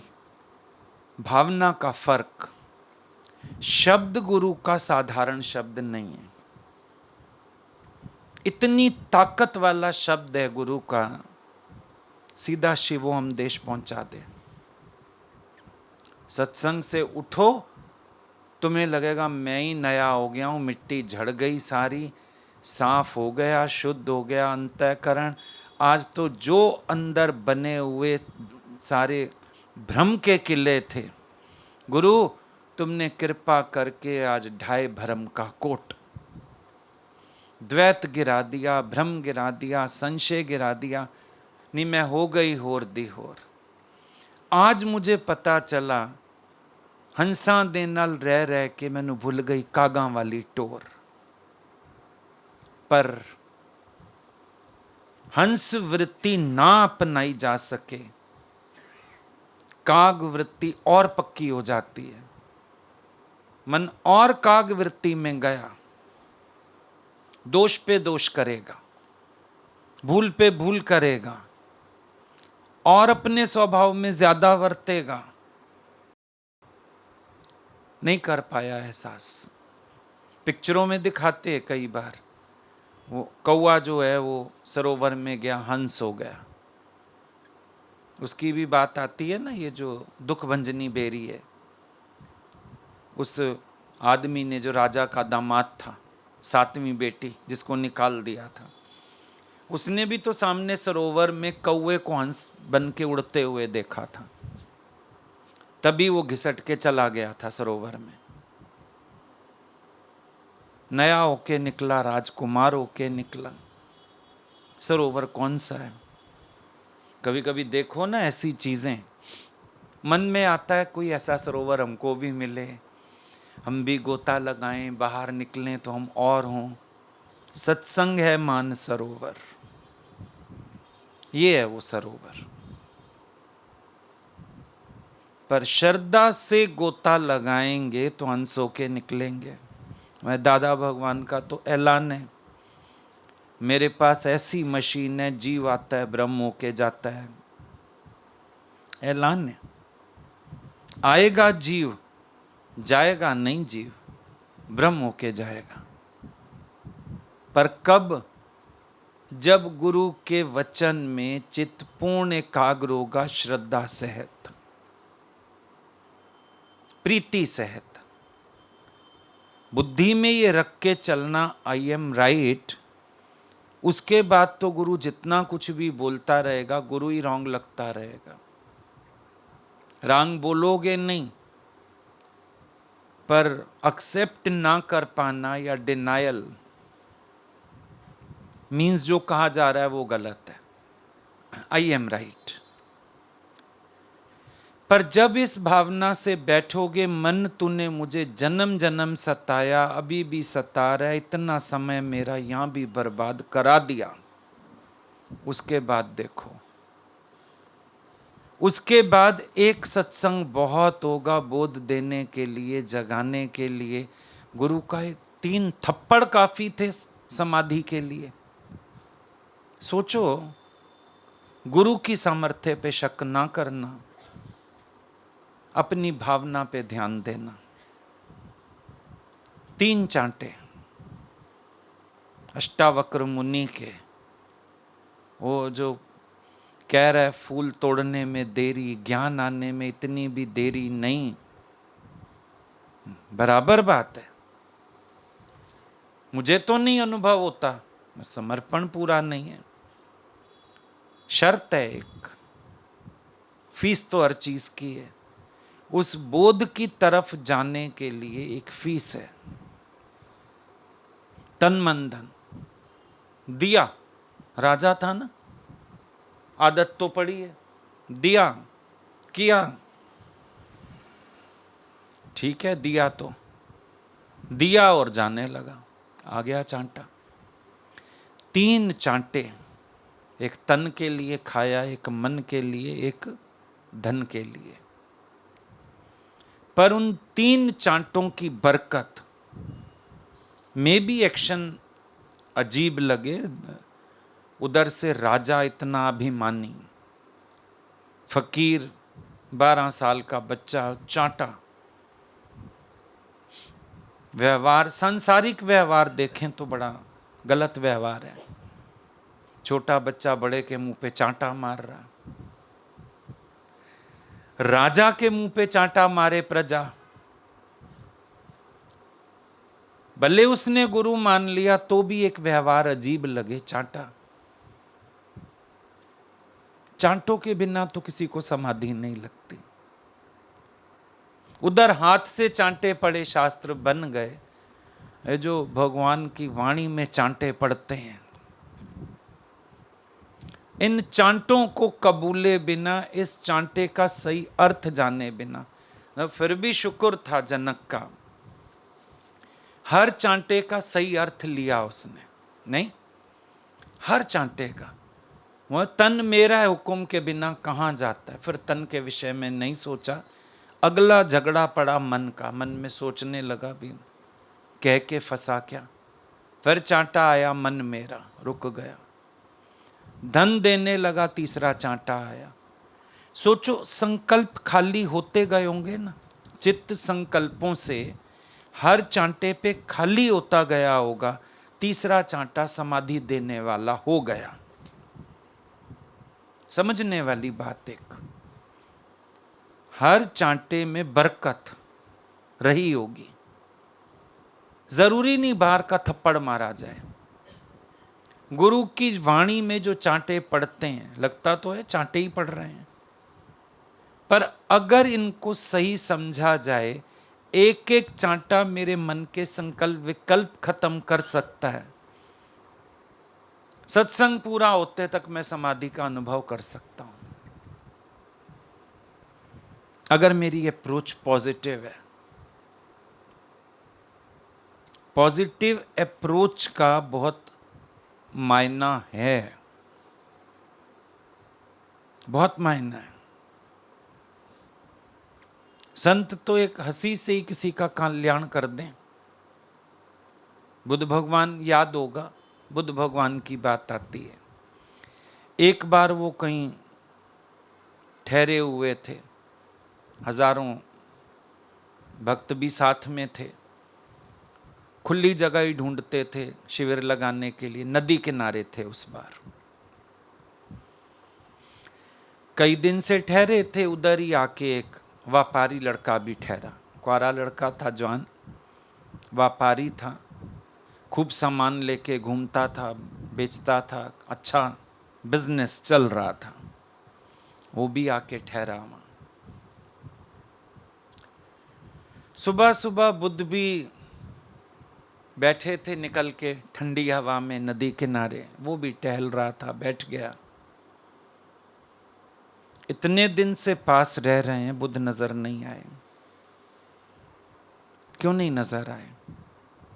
नजर आए भी होंगे, हजारों भिक्षु थे, इग्नोर कर दिया होगा।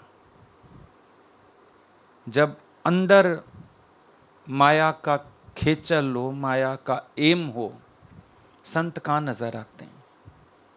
अंधेरे पसंद हो, निर्वाण का सूरज कहाँ अच्छा लगता है? मनोवृत्तियां हैं हमारी। ऐसा तो हो नहीं सकता बुद्ध दिखे नहीं होंगे, पर ऐसा ही था, दिखे नहीं जैसे। कारण एक ही कि मन अपनी माया में इतना मस्त है। हो सकता है सोचता हो ये लोग पागल सब का इसके पीछे लगे हैं, ये ऐसे खामखा। मायाकार वृत्ति वाला संत के लिए क्या सोचेगा? पॉजिटिव तो सोच नहीं सकता, नेगेटिव ही सोचता है। खैर, वो अंदर अंदर सोच रहा लड़का, बिजनेस और बढ़ेगा, ऐसे करूंगा, वैसे करूंगा, शादी करूंगा। सोचते सोचते चित्त में कई लड़कियों के चित्र भी उभर आए, सुंदर सुंदर स्त्रियों के। महल बनाऊंगा, हर मौसम का अलग होगा घर मेरा। जो जितना सुखों की कल्पना, कल्पना पे तो टैक्स नहीं है ना, कल्पना पे पैसा भी नहीं लगता। सुख की कल्पना करने लगता है इंसान तो कहीं पहुंच जाता है। चार्टर्ड प्लेन भी खरीद लो, ये भी सोच लो बाल कटवाने पेरिस जाया करूंगा, शॉपिंग करने फलाने शहर जाया करूंगा, फलाने देश। क्या जाता है? कल्पना के घोड़े कहीं तक दौड़ा ले, वो भी अंदर अंदर बड़ा भोग बुद्धि वाला। बुद्ध बैठे बैठे हंसने लगे। आनंद पास बैठा था। कारण हंस रहे हैं, मतलब कोई कारण है। संत को पढ़ना एक किताब पढ़ने से भी मुश्किल काम है। किताब में लिखा हुआ है, पढ़ लो। संत अटपटी हरकतें कर जाते हैं कभी कभी और बुद्धि कहीं और ही निकल लेती है, पर आनंद जैसा श्रद्धा युक्त, देखा अकारण हंस रहे हैं। आसपास देखा कुछ दिख तो नहीं रहा, पर बुद्ध हंस रहे हैं, अकारण नहीं है। 2 मिनट बाद पूछ बैठा वहां, क्या हुआ, क्यों हंस रहे हैं? बोला ये लड़का है ना सामने, ये बड़ा भोगों के सपने ले रहा है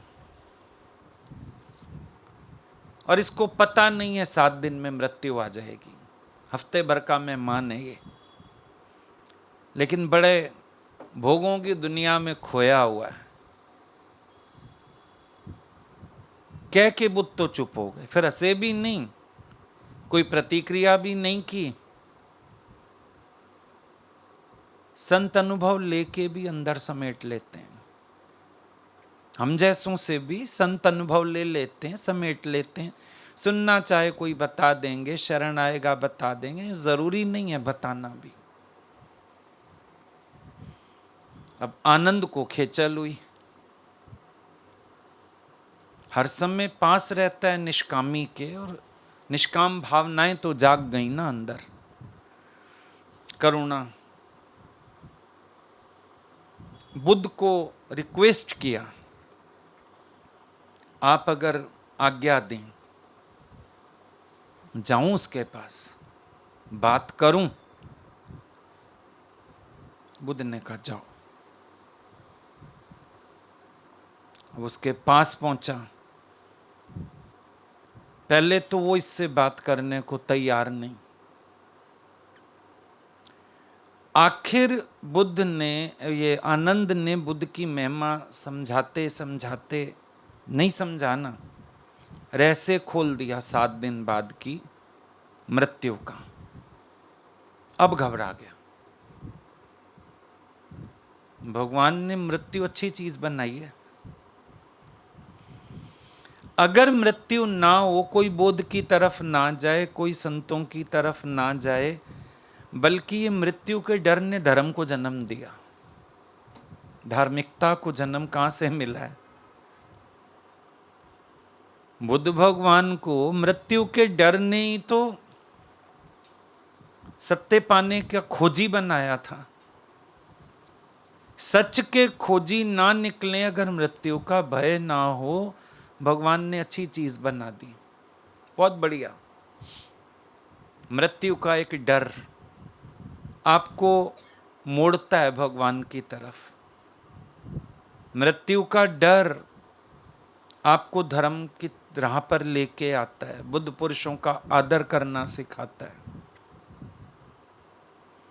हालांकि डरने की जरूरत नहीं है, मृत्यु ही तो सच्चा जीवन शुरू करती है, पर जीते जी की मृत्यु, यही मोक्ष है, यही सन्यास है।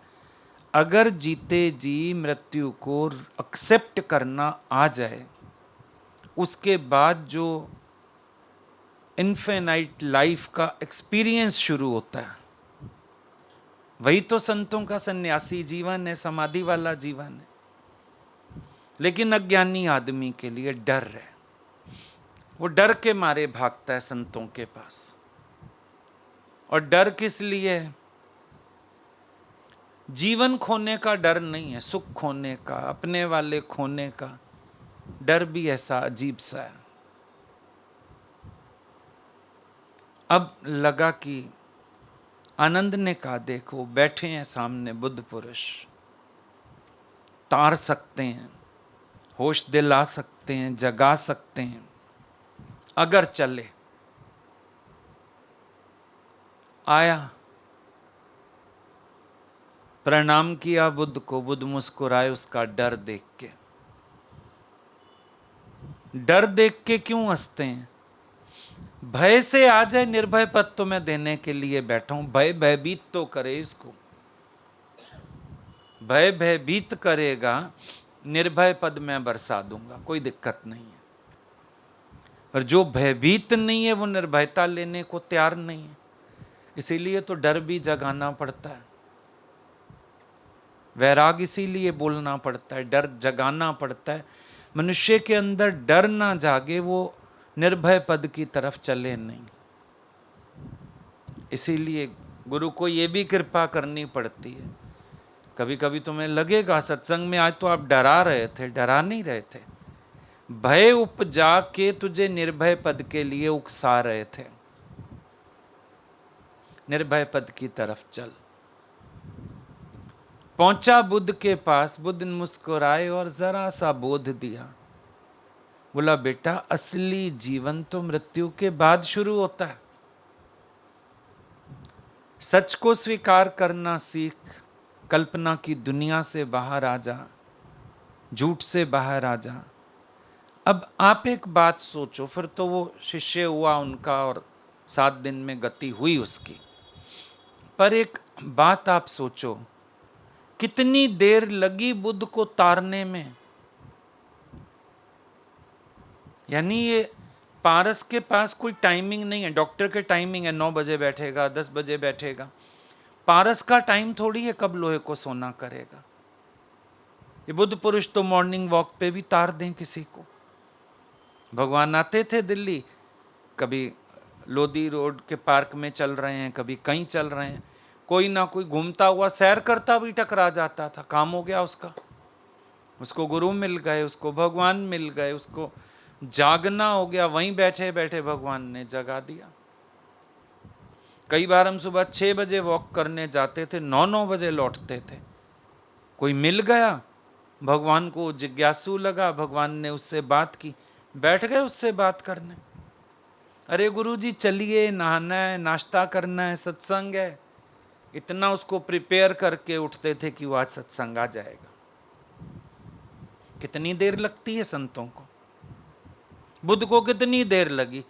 हंसे, 2 मिनट में आनंद वहां गया, 5 मिनट बात करके ले आया, 15-20 मिनट में अगला कल्पना के संसार से शाश्वत के संसार में पहुंच गया। बुद्ध की कृपा हो गई। कितनी देर लगी। संतों को कितनी देर लगे हम लोगों को फेरा खिलाने में। पर ये मुसीबत वाला जो मन हमारे साथ बैठा है ना, ये सच को कैच नहीं करने देता। ये उनकी वाणी में भी दोष दोष दोष ढूंढेगा, शब्द पकड़ेगा। भाई शब्द तो वो बोला जाएगा जो तुम समझो। हम तो निशब्द होके भी बैठ जाएं तो इतना होशियार है, मौन पढ़ लेगा। साथ रह के तू पढ़ नहीं पाता, बोलने से तू समझ नहीं पाता, इतना जड़ है। हम तो निशब्द होके भी बैठ सकते हैं, एक शब्द ना बोलें। कर इतना चित्त खाली, मौन पढ़ ले संत का। कर चित्त खाली अपना, नहीं बोलेगा संत, एक शब्द ना बोले, पढ़ ले। गुरु तेरे वाइब्स कैच कर सकता है तो गुरु के वाइब्स कैच करके दिखा। शब्द तो तेरे से कैच नहीं होते, वाइब्स क्या कैच करेगा। बुद्धि की जड़ता इतनी है।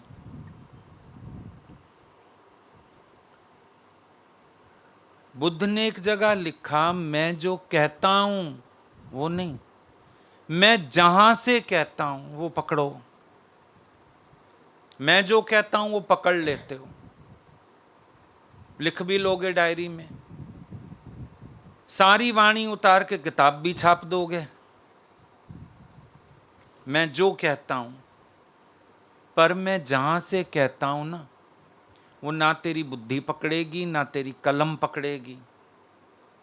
वो चेतन से चेतन की है बात, हार्ट टू हार्ट टॉक है। और जब तू मेरा भाव पकड़ेगा, तुझे शब्द पकड़ने की जरूरत नहीं रहेगी। तो अपने शब्दों में भी मेरा भाव व्यक्त कर लेगा। मेरा भाव तो पकड़। और शब्द पकड़ लो, शब्द एज इट इज तुम पकड़ भी नहीं पाते। तुम्हारा सेंटेंस हमेशा अधूरा होगा, भले हमारा सेंटेंस रिपीट करो तुम अधूरा बोलोगे, कैच तो कर नहीं पाए। ध्यान दो ना, ये सुनने की कला जो भगवान कह रहे हैं हमें, श्रवण, श्रवण ठीक हो, मनन नहीं करना पड़ेगा। छोटा सेंटेंस है क्या, सवेरे शाम कहते हैं मनन करो मनन करो। आज एक नया रहस्य खोल दिया, श्रवण ठीक है तो मनन की आवश्यकता नहीं। चला हम समझें बात को, समझें कहां से बोला जा रहा है, क्या कहा जा रहा है। शब्द मत पकड़ो, शब्द अर्थ ठीक नहीं देंगे जब तक अतिशय प्रेम नहीं होगा, भाव नहीं होगा। शब्दों का अर्थ करने बैठो, मैक्सिमम लोग अनर्थ करते हैं।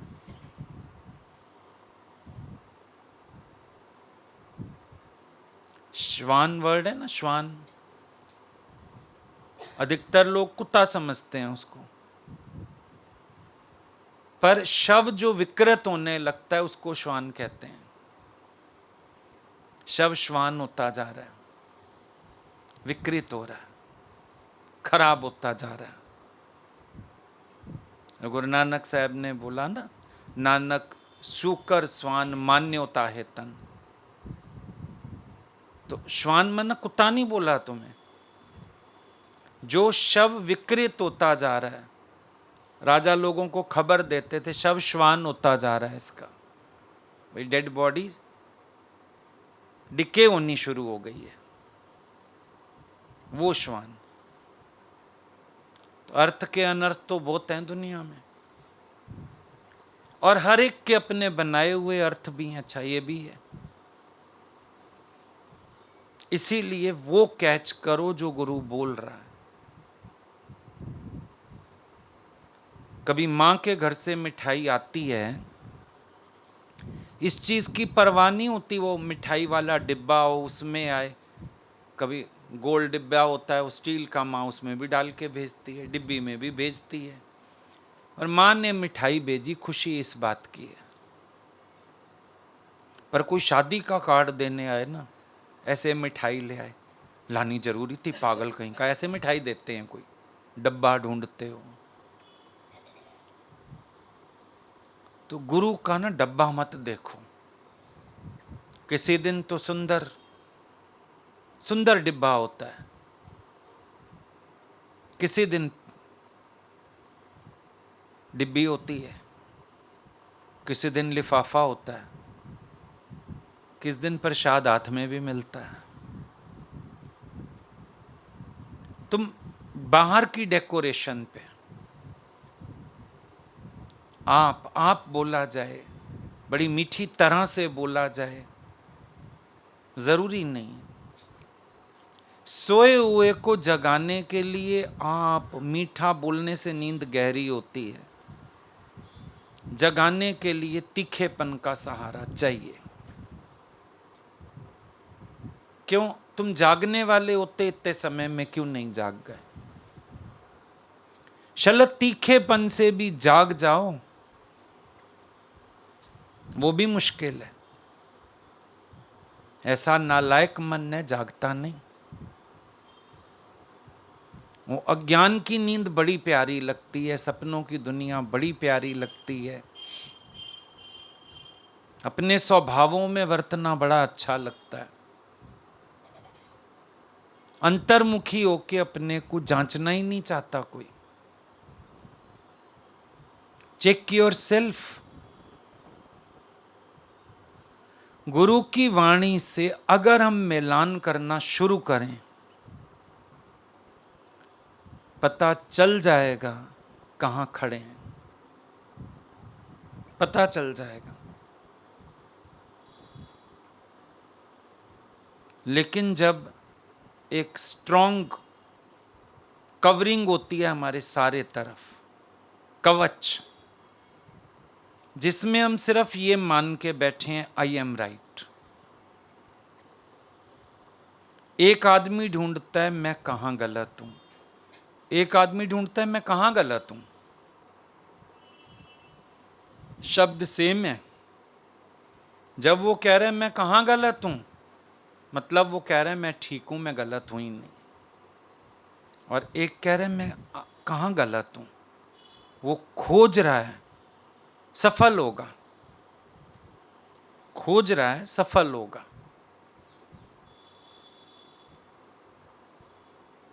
कहा है तो गलती होगी, नहीं मिलेगी गलती,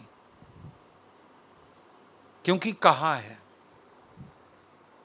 कह दिया गया इसलिए ढूंढ लेता हूं, मान लेता हूं, सॉरी कह देता हूं, क्या करूं, मजबूरी में फंसा हूं।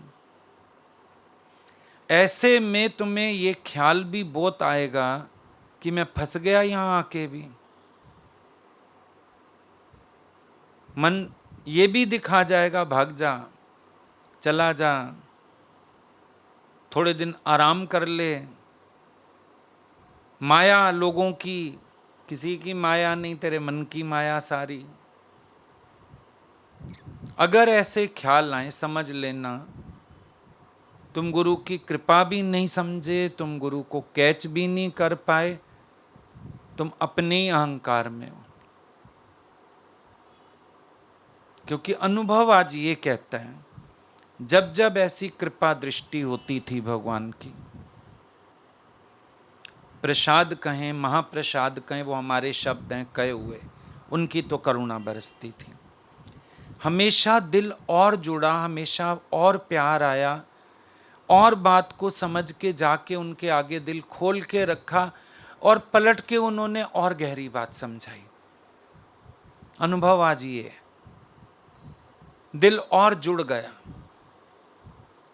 और अच्छा लगा, और दिल भीगा मेरे पर इतनी करुणा, मेरे जीवन के प्रति इतना दर्द। वो चाहें, देखो हम तो एक बात सोचते थे, वो चाहें जो शास्त्रों में बड़ा बड़ा आत्मज्ञान लिखा हुआ है, अष्टावक्र गीता जैसा, उनके पास उस वाणी की कमी तो नहीं है। आत्मा के स्तर से नीचे बोले ही ना, दादाजी नहीं बोलते थे, लेकिन हमको इतना बोलने के बाद नहीं समझ आ रहा, उसमें तो हम लोग नींद करके उठ जाएंगे। हम अपने मन को ये दिखाते थे कि वो चाहें तो केवल एक आत्मा की वाणी बोलें, दूसरी बात ना करें, पर ये भी तो उनकी करुणा हमारे स्तर पे आ जाते हैं, हमारी बातों से हमें बात समझाते हैं। कितनी बड़ी कृपा है। ने उनको क्या लेना, जब उनकी स्थिति ये होवे परले विश्व का, मुझको ना कुछ भी त्रास है, तो हमारी तो टके वाली बातें उनके लिए क्या अर्थ रखती हैं, होता रहे जो हो रहा है। ये कृपा का स्वभाव नहीं है तो क्या है। हमें मन को ऐसे भूंडा लगाते थे हम लोग, ये कृपा का स्वभाव है। वो अगर अपने आत्म पद पे स्थित रहें, हम लोग रुल मरेंगे। उनको कृपा करनी पड़ती है, नीचे आना पड़ता है, हमारे तलों पे खड़े होके बात करनी पड़ती है, हमसे हमारे जैसा होके वर्तना पड़ता है, तो कृपा है। अगर गुरु का दर्द नहीं समझ में आया तो संशय आएगा, बुद्धि चलेगी, दिमाग ही चलेगा, सत्यानाशी होएगी। गुरु का दर्द फील होना चाहिए, करुणा फील होनी चाहिए, कृपा फील होनी चाहिए। ये ना लगे मुझे कहा, ये लगे मैं धन भागी, मैं वड भागी। आज मुझे भाग्यशाली बनाया मेरे प्रभु ने, सारी कृपाओं के रुख आज मेरी तरफ थे, वड भागी। इतना दिल निहाल होगा, निहाल होगा, अपने स्वभाव गिर जाएंगे। ये फीलिंग आनी चाहिए, कृपा का एहसास। संसार में कोई थोड़ा करता है तो हम एहसास करते हैं, आपने नौकरी लगवा दी, आपने घर बनवा दिया, आपने फलान कर दिया। एक प्रॉपर्टी डीलर का भी थैंक यू करते हो, उसको कमीशन भी देते हो, थैंक यू, आपने बड़ा अच्छा घर दिखा दिया, बड़ी अच्छी लोकेशन, हमें बड़ा पसंद है घर, रास्ते में भी कहीं मिल जाए थैंक यू, किसी ने कहा उसके पास चलो, उसके पास अच्छी चीजें होती हैं।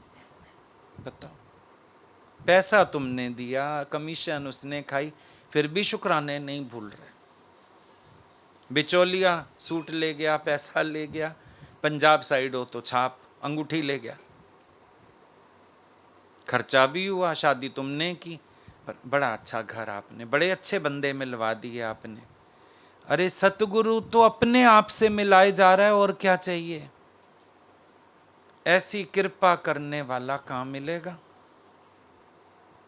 लेता कुछ नहीं, कच दे बदले सच पे देंदा, वेखो है बन जा रहा। कच लेके झूठ लेके सच लुटाए जा रहे हैं, लुटाए जा रहे हैं। चल हम कदर तो करें उस सच की, इसीलिए श्रवण एक कला, ऐसा श्रवण जो मुझे बोध दे दे, और एक ऐसा श्रवण जिसमें मैं वहीं का वहीं खड़ा हूं, और एक ऐसा श्रवण जिसमें मैं और संशय युक्त होके उठ गया। ये सब मेरे श्रवण पे डिपेंड करता है।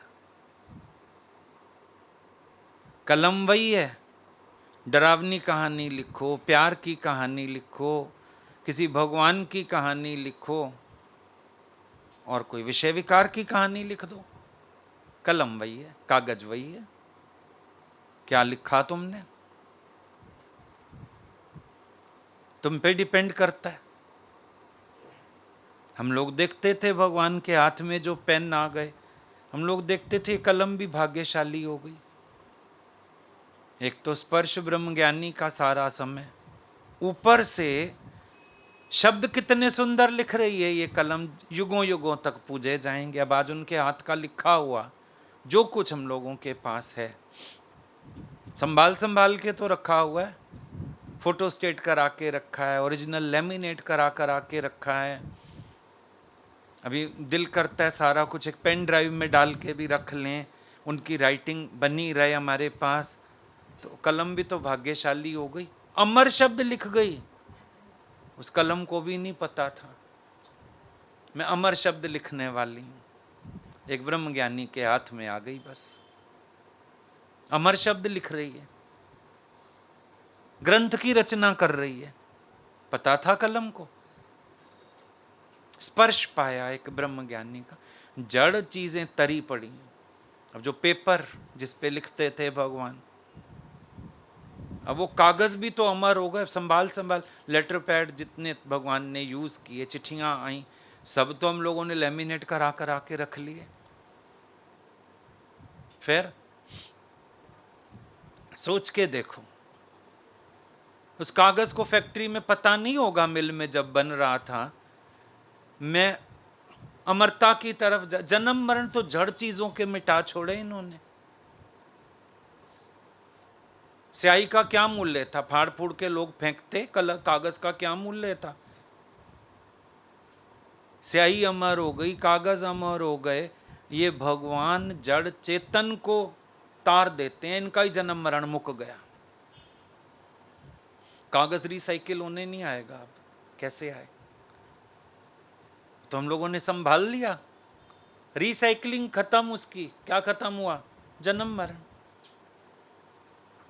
इतने समर्थ सक्षम भगवान बैठे हैं, अब अगर हम लोग नहीं तर रहे तो हमारी अपनी मूर्ता, हमारे समर्पण का अभाव, हमारी रॉन्ग अप्रोचेस, हमारा गलत श्रवण, वरना उनकी मेहर से बाहर तो क्या है। जब डाकू से ऋषि बना दिया, बदल दिया चोला, उनकी मेहर से बाहर क्या है? वैश्या, गणिका वैश्या, गोपियां पूछने जा रही हैं, तो किए राम रिझाया री गणिका, तो किए राम रिझाया। ऐसी कृपा, ऐसे तारने वाले भगवान, सोचो वैश्या का उद्धार हो सकता है। गजग्राह की कहानी आ गई, जानवर तर गए, डाकू बदल गए, फिर तेरा तरना तो आसान है। पत्थर तैर गए पानी पे। एक गड़बड़ हो गई, हमारे उद्धार में ना हमारी कृपा का हाथ आ गया। उधर से जितनी कृपा बरसती जाए, गुरु की कृपा को अगर हम अपने पुरुषार्थ का आधार नहीं देते, उनकी कृपा बह के चली जाती है। ये लीकेज रह गई एक, पर लीकेज भी इसलिए रखी कि कदर कर पाओ। अपनी मेहनत लगाओगे तो कदर रहेगी इस सत्य की। अपनी मेहनत नहीं लगी होगी तो कदर नहीं रहेगी। भगवान की बात को आज समझना, क्यों उन्होंने कहा श्रवण ठीक है तो मनन की जरूरत नहीं, बहुत समझने वाली बात है। यही एक कला, कहां से बोला जा रहा है, बस ये एकाग्रता, उनके शब्द में ऐसी तार जुड़ जाए, उनका जो वाणी का प्रवाह है उसमें इतना मन लग जाए, मैं तन मन बुद्धि सब भूल जाऊं, तुरंत मिले हुए से मेला, देर नहीं है। बरकतों वाली वाणी होती है ब्रह्मज्ञानियों की, मिले हुए से मेला कराती है। ये सैर गाह है अजब अनोखा, राम मुझ में मैं राम में हूं। बगैर सूरत अजब है जलवा, कि राम मुझ में मैं राम में हूं। ये अनुभव, ये मिले हुए से मेला महापुरुष समर्थ हैं कराने में, बशर्ते हम अपनी कृपा का आधार दें, ईमानदार हो जाएं। कितनी सरल सरल तरीके से समझा दिया। आईना में आईना गर, राम में मैं, राम मुझ में, बसा राम मुझ में मैं राम में हूं। ना एक है ना दो है, सदा मैं ही मैं हूं। ऐसी ऊंचाइयों पे गुरु लेके चलना चाहता है, हम देख के तल नहीं छोड़ने को तैयार होते। टके वाली गंदी बातों में सारा दिन, द्वैत वाली बातों में, जगत वाली बातों में मन पड़ा हुआ है। कभी शाश्वत का ध्यान तो करके देखो, इतना मजा आ जाएगा, नीचे जाने का मन नहीं करेगा। ऊपर वाले फ्लोर पे रहने का मजा आ जाए ना, नीचे वाला घर नहीं पसंद, मिट्टी आती है, कीचड़, मजबूरी में शिफ्ट करना पड़ जाए, घर में कोई दुख सुख हो जाए, कहते हैं ऊपर घर बड़ा अच्छा था, नीचे बड़ी दिक्कत होती है। ऊंचाइयों पे रहना एक बार पसंद आ जाए, नीचाइयाँ, तभी तो गुरु को हमारी नीचाइयाँ नहीं पसंद आती। हमें लगता है इनको गुस्सा आता है, वो गंदगी उनको नहीं अच्छी लगती, बदबू उनको नहीं अच्छी लगती। वो कहते हैं स्वच्छता, purity, cleanliness is next to godliness. अंतःकरण की पवित्रता, इसी में तो अनुभूति है स्वरूप की। जब और सब संकल्प लय हो जाएं, सर्व संकल्पों का त्यागी, वहीं तो आत्मा की उड़ान भरेगा ना। सर्व संकल्पों का त्यागी नहीं होगा, उड़ान कैसे भरेगा। देखा, हवाई जहाज का रनवे पूरा खाली रखा जाता है, ना आने वाली फ्लाइट हो ना जाने वाली, तब तो हमारी फ्लाइट उड़ती है। कैसे उड़ेगी हमारी फ्लाइट? रनवे खाली चाहिए, मेरा अंतःकरण पवित्र चाहिए, खाली चाहिए, सर्व संकल्पों का त्यागी, आत्मा से आत्मा में संतुष्ट। यही तो लक्षण है ज्ञानी भक्त की। जितने संकल्प विकल्प हैं मुझे सत्य से दूर करते हैं, क्योंकि जगत के संकल्प हैं सारे, सत्य का कोई संकल्प ही नहीं होता। सत्य तो सत्य है, सत्य संकल्प की सीमा में बंध सकता है क्या? सत्य का संकल्प क्या होगा? ज्ञानी से बोलो आपको कौन सा संकल्प होगा, कौन सा संकल्प होगा? सत्य का कोई संकल्प नहीं है। संकल्प की सीमा सत्य को बांध सकती है क्या? संकल्प विकल्प जगत करके हैं, दे करके हैं, तो बोल दिया सर्व संकल्पों का त्यागी। अर्जुन ने कैच किया कृष्ण को, उतना ही कैच किया क्योंकि उस टाइम युद्ध का संकट था, लड़ाई करनी थी।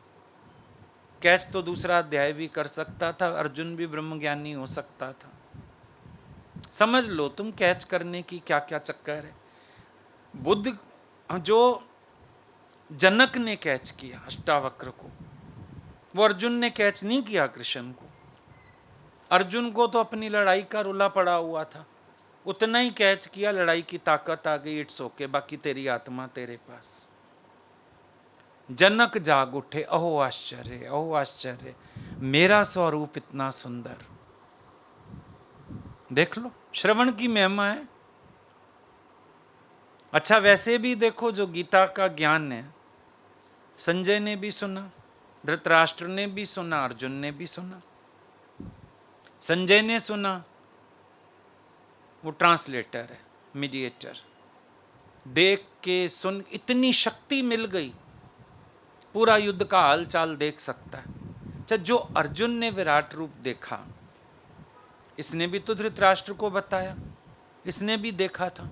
भाई तू गोली मार उसको, धृतराष्ट्र को, दौड़ जा वहां अर्जुन के पास, कृष्ण की शरण पकड़, मैं पाया, सत्य पाया। पर श्रवण बैठा ही यही करने था ना, बस वो ट्रांसलेट करना, जैसे वो मैच वाले नहीं कमेंटेटर बैठे रहते कमेंट्री करने, कमेंट्री के लिए बैठा था, मूड रह गया। सारा तो देखा। जब भगवान कृपा कर रहे हैं, विराट रूप दिखा रहे हैं, तू वहां कैसे बैठा रह सकता है भाई? छोड़ धृतराष्ट्र को, अंधे के साथ अंधा बन बैठा, तेरे को आंख मिल रही है, दौड़ कृष्ण के पीछे। अरे पूर्ण पुरुष आया ही नहीं कि संजय बाद में भी गया द्वारिका दर्शन करने, मूड व्यक्ति। सुना धृतराष्ट्र ने भी, वो बीच बीच में ये ग्वाला मेरे भतीजे को भड़का रहा है, ये ग्वाला, वो उसकी सारी वृत्ति इसमें पड़ी है, मेरा बेटा ना मर जाए। श्रवण, श्रवण अर्जुन ने भी किया, पर जनक जैसा फिर भी नहीं किया। तो सही बात बोल रहे हैं ना भगवान कि अगर श्रवण ठीक हो, मनन की जरूरत नहीं है, क्योंकि हम सुनते ही अपने कानों से, अपनी बुद्धि से, अपनी शर्तों से सुनते हैं। हमारे अपने कंडीशंस हैं सुनने के भी। अनकंडीशनल होके बैठ जाओ गुरु के सामने, बात खत्म। यही तो बात है। शुक्रदेव ने एक वस्त्र की खेचल भी छोड़ दी कि रोज कौन धोएगा, पहनेगा, देखना पड़ेगा, फिर उसको ठीक भी करना पड़ेगा। मैं संतों को इतनी खेचल भी नहीं चाहिए। सोचो तो सही कितना अपनी आत्मा में रमण करते हैं, इतनी खेचल भी नहीं चाहिए। हम कहाँ खड़े हैं? सोई आज विचार करना, भगवान की बात बड़ी प्यारी थी। श्रवण ठीक हो जाए, श्रवण की तैयारी करो। श्रोता, श्रोता तोता भी ना हो, श्रोता सरोता भी ना हो। सरोती होती है ना सुपारी काटने वाली, वो भी ना बनना। एक श्रोता होता है तोता, सुन के आगे बोल आता है। एक श्रोता होता है सिर्फ सुनता है, अंदर कुछ नहीं उतरता। यहाँ ये तीनों कैटेगरी का श्रोता नहीं चाहिए। यहाँ जनक जैसा श्रोता चाहिए, सुने और बेड़े पार हो जाएं उसके। ठीक।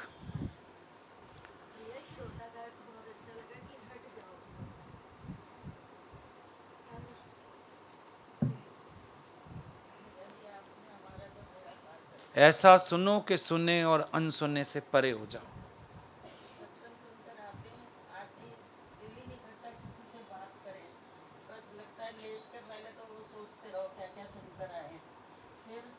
जाते हैं किचन में तो आनंद सागर सब चारों तरफ से तो आनंद सागर दिखाई देता है, तो हमें सोचने की फुर्सत ही नहीं मिलती। बढ़िया, कोई घर संसार बचा ही नहीं बिल्कुल। बहुत अच्छा। बल्कि जब आनंद सागर बन रहा था ना, सबने मीटिंग करी, कहा मेरे से कि आप तो बोलते नहीं हो, आपके यहाँ शोर होगा, भीड़ होगी, गाड़ियाँ आएंगी। मैंने कहा मुझे तो बहुत अच्छा लग रहा है, आपको ऐतराज है, आप जो मर्जी करो, मैं नहीं करूँगी कुछ भी। और इतना अच्छा लगता है, सुबह 6 बजे से जो आवाज़ें आनी शुरू होती हैं, हर समय भगवान के अच्छा, नाम सामने हुआ ना आपका घर, भजन की आवाज भी आती होगी। भजन की भी आती है सुबह 6 बजे। तो हम्म, मैं तो वहीं खड़ी हो जाती हूँ, जाकर सुनती रहती हूँ। बहुत बढ़िया। मेरे घर के आगे शाम तेरा मंदिर बन जाए, मेरे को तो बहुत सिद्ध हो अच्छा गया लगता आपके है, लिए। 24 घंटे का मेरा तो मनन हो गया। बहुत अच्छा, बहुत बढ़िया।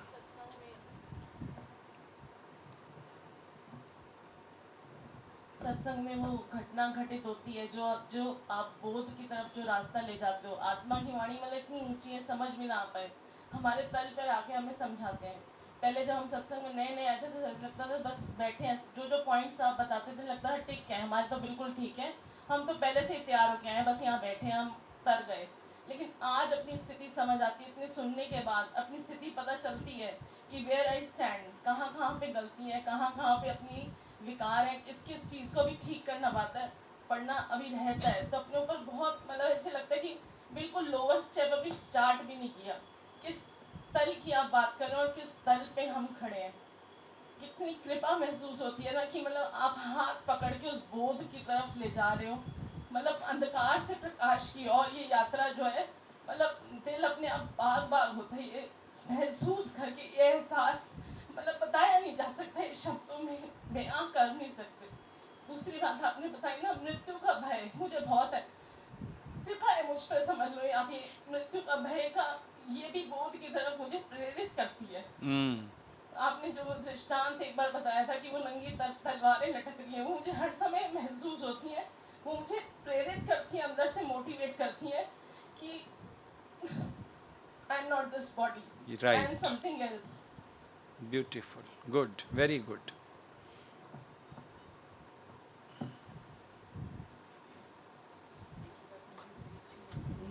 कि जैसे आपने बताया ना, सुनना भी एक कला है, इतनी एकाग्रता होनी चाहिए। सच बात है कि वो जो एक क्षण होता है, जो हम लोग इतने लीन होते हैं कि जहाँ हमारे को ये भी सुध नहीं रहती कि कहाँ हमारा शरीर, कहाँ हम बैठे, कहाँ हम कुछ।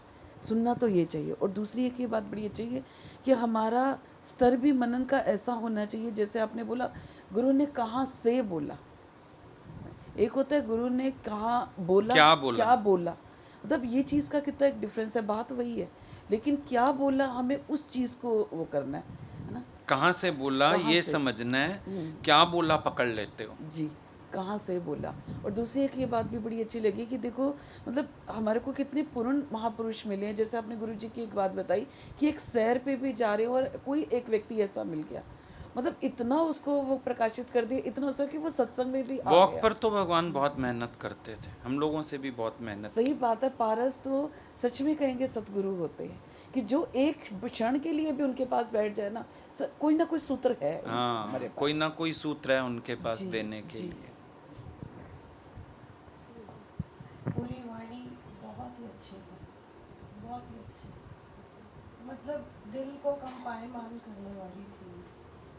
भाग्य पे नाज यूँ हो रहा था कि जिस तरह से हम समझ रहे हैं, आप कृपा कर रहे हो, समझा रहे हो, बहुत बड़ी बात वो लगी थी। सत्संग हमेशा जाके बैठ जाते हैं, पर आपने बताया श्रवण कैसा होना चाहिए। जब हम एकाग्रता से सुन लेते हैं तो हमें मनन करने की ज़रूरत नहीं पड़ती, और सच में रियलाइज़ होता है आपके प्रभाव में। वजह से आप बताते हो ना, हरिद्वार की मछलियों को तैरने के लिए प्रयास नहीं करना पड़ता, वो स्वतः तैरती हैं। आपके प्रभाव में सच में बहुत सारी चीज़ें अपने आप समझ आती हैं, अनुभव होते हैं। अभी आपने बताया ना, गुरु के शब्दों को जब हम पकड़ लेते हैं तो हम नहीं समझ पाते, है ना, श्रद्धा से भी डिग जाते हैं। बैठते बैठते सच में समझ आया, बहुत साल लग गए शब्दों को पकड़कर, हर्ट भी किया अपने को, पर जब समझ आया ना कि अगर ये शब्द नहीं अंदर लगे ना, तो ये जो जन्मों के स्वभाव और संस्कार है ना, ये टूटने वाले भी नहीं थे। ये भी होता है कि जब ऐसी वाणी अपने पे चल जाती है ना पर्सनली, कोई प्रयास नहीं करना पड़ता, ऐसे लगता है- पॉजिटिवली अगर अंदर जाए तो मतलब सब चाहे बोलते होंगे भाई 1 घंटा गुरु ने तुम्हें मन में रखकर बात की, तुम कुछ सोचो तो सही। और मुझे ऐसा एक्सपीरियंस होता है कि उसके बाद कुछ सोचना रहता नहीं, हम बहुत सारी सीढ़ियाँ चढ़ जाते हैं आपकी उस वाणी के प्रभाव में। लिफ्ट से अपलिफ्टेड।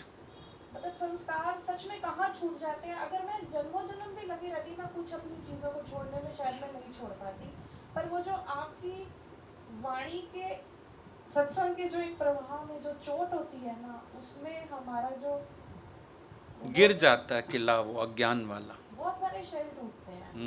आज की वाणी में हर बात इतनी अच्छी थी, मतलब सच सारी बातें बहुत अच्छी थी। आपने बताया ना 3 थप्पड़ में उसका काम हो गया, है ना। और अर्जुन, संजय, धृतराष्ट्र तीनों वो कृपा को उस तरह से ले नहीं पाए, है ना। मतलब आज पता है ऐसे लग रहा था जब कृष्ण ने विराट रूप दिखाया होगा ना, उसका ओज था पूरे, उसमें सब अपने आंखें ढक रहे थे, है ना। और एक मतलब फील होता है कि आपका इतना प्रकाश होता है ना उसमें, जब हम अपने आप को देखते हैं ना, जिसमें मेरा अज्ञान भी टूटता है और मैं ज्ञान को भी सहज समझ पाती हूँ। वो चीज़ आज सच में रियलाइज हो रही थी, सच में रियलाइज हो रही थी कि सच में गुरु बहुत कृपा करता है, हमारे लेवल पे आता है समझाने के लिए। सबसे बड़ी कृपा यही है। मतलब मैं भी प्रयासरत रहूं साथ में, है ना। पारस तो तुम्हारी है, कृपा का आधार चाहिए ही चाहिए। पारस है, झिल्ली मेरे ऊपर भी ना हो। मतलब पूरी वाणी इतनी अच्छी थी ना, सच बता रही हूँ। मतलब मेरे पास सच में किस मुख तो भी सराहना जीवन, कौन से मुख से सराहना करूँ, सच में वर्ड्स नहीं है। अच्छी बात लग रही थी कि गुरु की माइक पीछे उधर दे दो, भजन सुनाएंगे। गुरु की टोक साधारण नहीं होती अगर पॉजिटिवली ली जाए, बल्कि सच में मतलब हमारे को और ऊंचाइयों की ओर ले जाती है। हमारे स्वभाव, हमारे सब कुछ मेल्ट कर देती है, सब कुछ। हाँ जी, बोलिए बोलिए, आप बोलिए। हरिओम भैया। भैया हमें ऐसा वडभागी हैं हम कि ऐसा गुरु मिला है हमें, पारस गुरु, कि हमें उसकी वैल्यू करनी आनी चाहिए। बस वो तो भर भर के झोलियाँ दे रहे हैं, बस हम संभालें उसको। हाँ निखिल। आज एक ये बात समझ आ रही थी ना कि आपने गुरुजी की बात बताई ना कि उन्होंने पेन को भी, पेपर को भी, वो भी जन्म मरम से तर गए।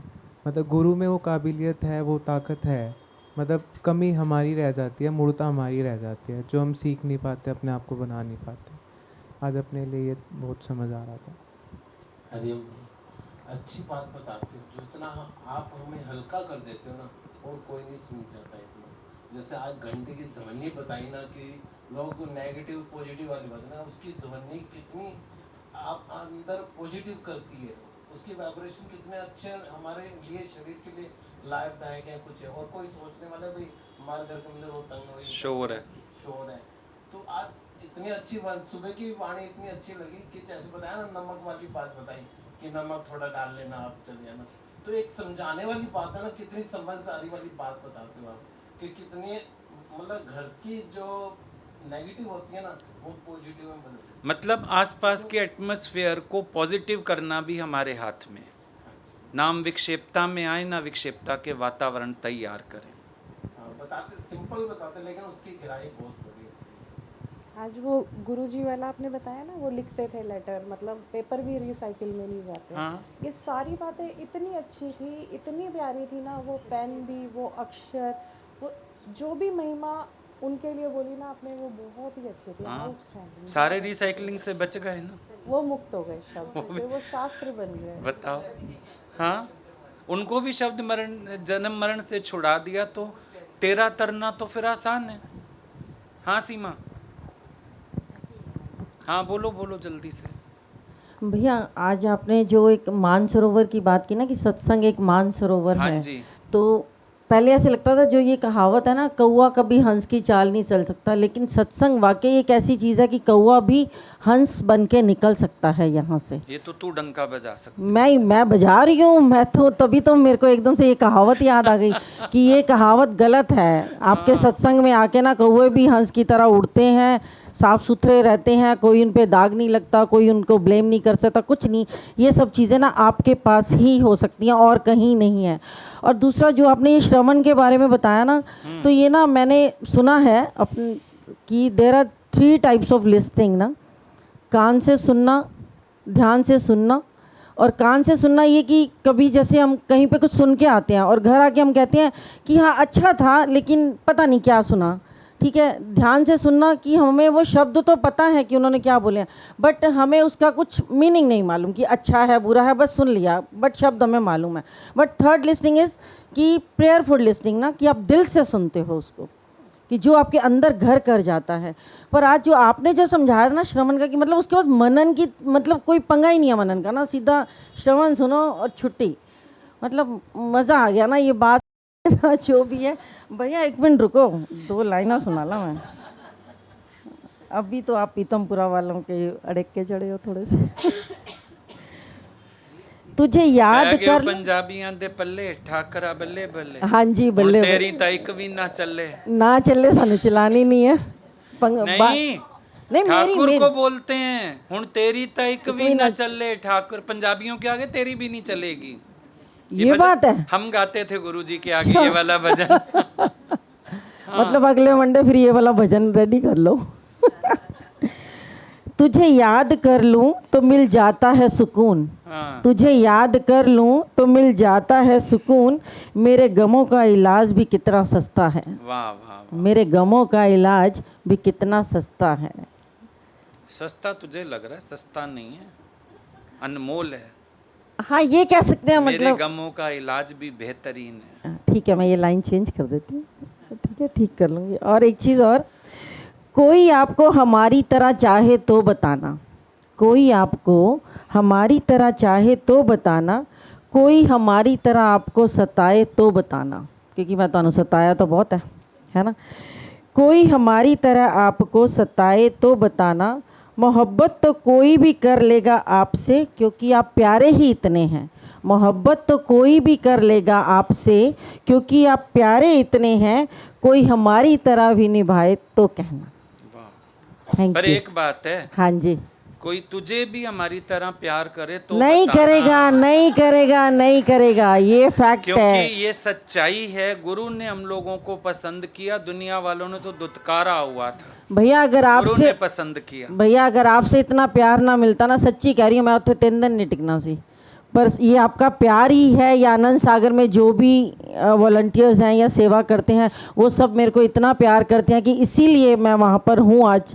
लेकिन आपके प्यार के बिना, आपके भी कोई हमारे जैसा नहीं प्यार मिला, करे तो बताना। ना मिले तो ना चाहिए, ना मिले ना चाहिए, गुड। ये बात है कि ना चाहिए। जी जी सुनाया। हरिओम भैया जी, मैं भी एक लाइन बोलना चाहूँगी। जीना सरल है, प्यार करना सरल है। जीना सरल है, प्यार करना सरल है, हारना और जीतना भी सरल है। तो फिर कठिन क्या है? जी हाँ, सरल होना ही सबसे कठिन। Very good, very good. ना हारना जरूरी है, ना जीतना जरूरी है। ना हारना जरूरी है, ना जीतना जरूरी है। जिंदगी एक खेल है, इसे खेलना ही जरूरी है। Good, beautiful. गुरु ऐसो जिया में समायो गयो, गुरु ऐसो जिया में समायो गयो रे, कि मैं तन मन की सुध बुध गवा बैठी। गुरु ऐसो जिया में समायो गयो रे, गुरु ऐसो जिया में समायो गयो रे, कि मैं तन मन की सुध बुध गवा बैठी। और आहट पे समझी वो आयो गयो रे, हर आहट पे समझी वो आयो गयो रे, जट राहों में पलके बिछा बैठी, जट राहों में पलके बिछाए बैठी। गुरु ज्ञान की जब पुरवैया चली, गुरु ज्ञान की जब पुरवैया चली, तो विवेक की खुल गई केवड़िया रे, विवेक की खुल गई केवड़िया रे। गुरु ऐसो जिया में समायो गयो रे, ऐसा अनुभव हुआ गुरु हृदय बसे, ऐसा अनुभव हुआ गुरु हृदय बसे, जट बाहों के हार चढ़ाए बैठी। हर आहट पे बम जी वो आयो गयो रे, गुरु ऐसो जिया में समायो गयो। मैंने गुरु रज से मांग अपनी भरी, मैंने गुरु रज से मांग अपनी भरी। श्रद्धा भक्ति से तन मन सजाओ गयो रे, श्रद्धा भक्ति से तन मन सजाया हूँ। इस डर से माया की नजर ना लगे, इस डर से माया की नजर ना लगे। झट ज्ञान का कजरा लगाए बैठी, गुरु ऐसो जिया में समायो गयो रे, कि मैं तन मन की सुध बुध गवाए बैठी, कि मैं तन मन की सुध बुध गवाए। हरिओम भैया जी।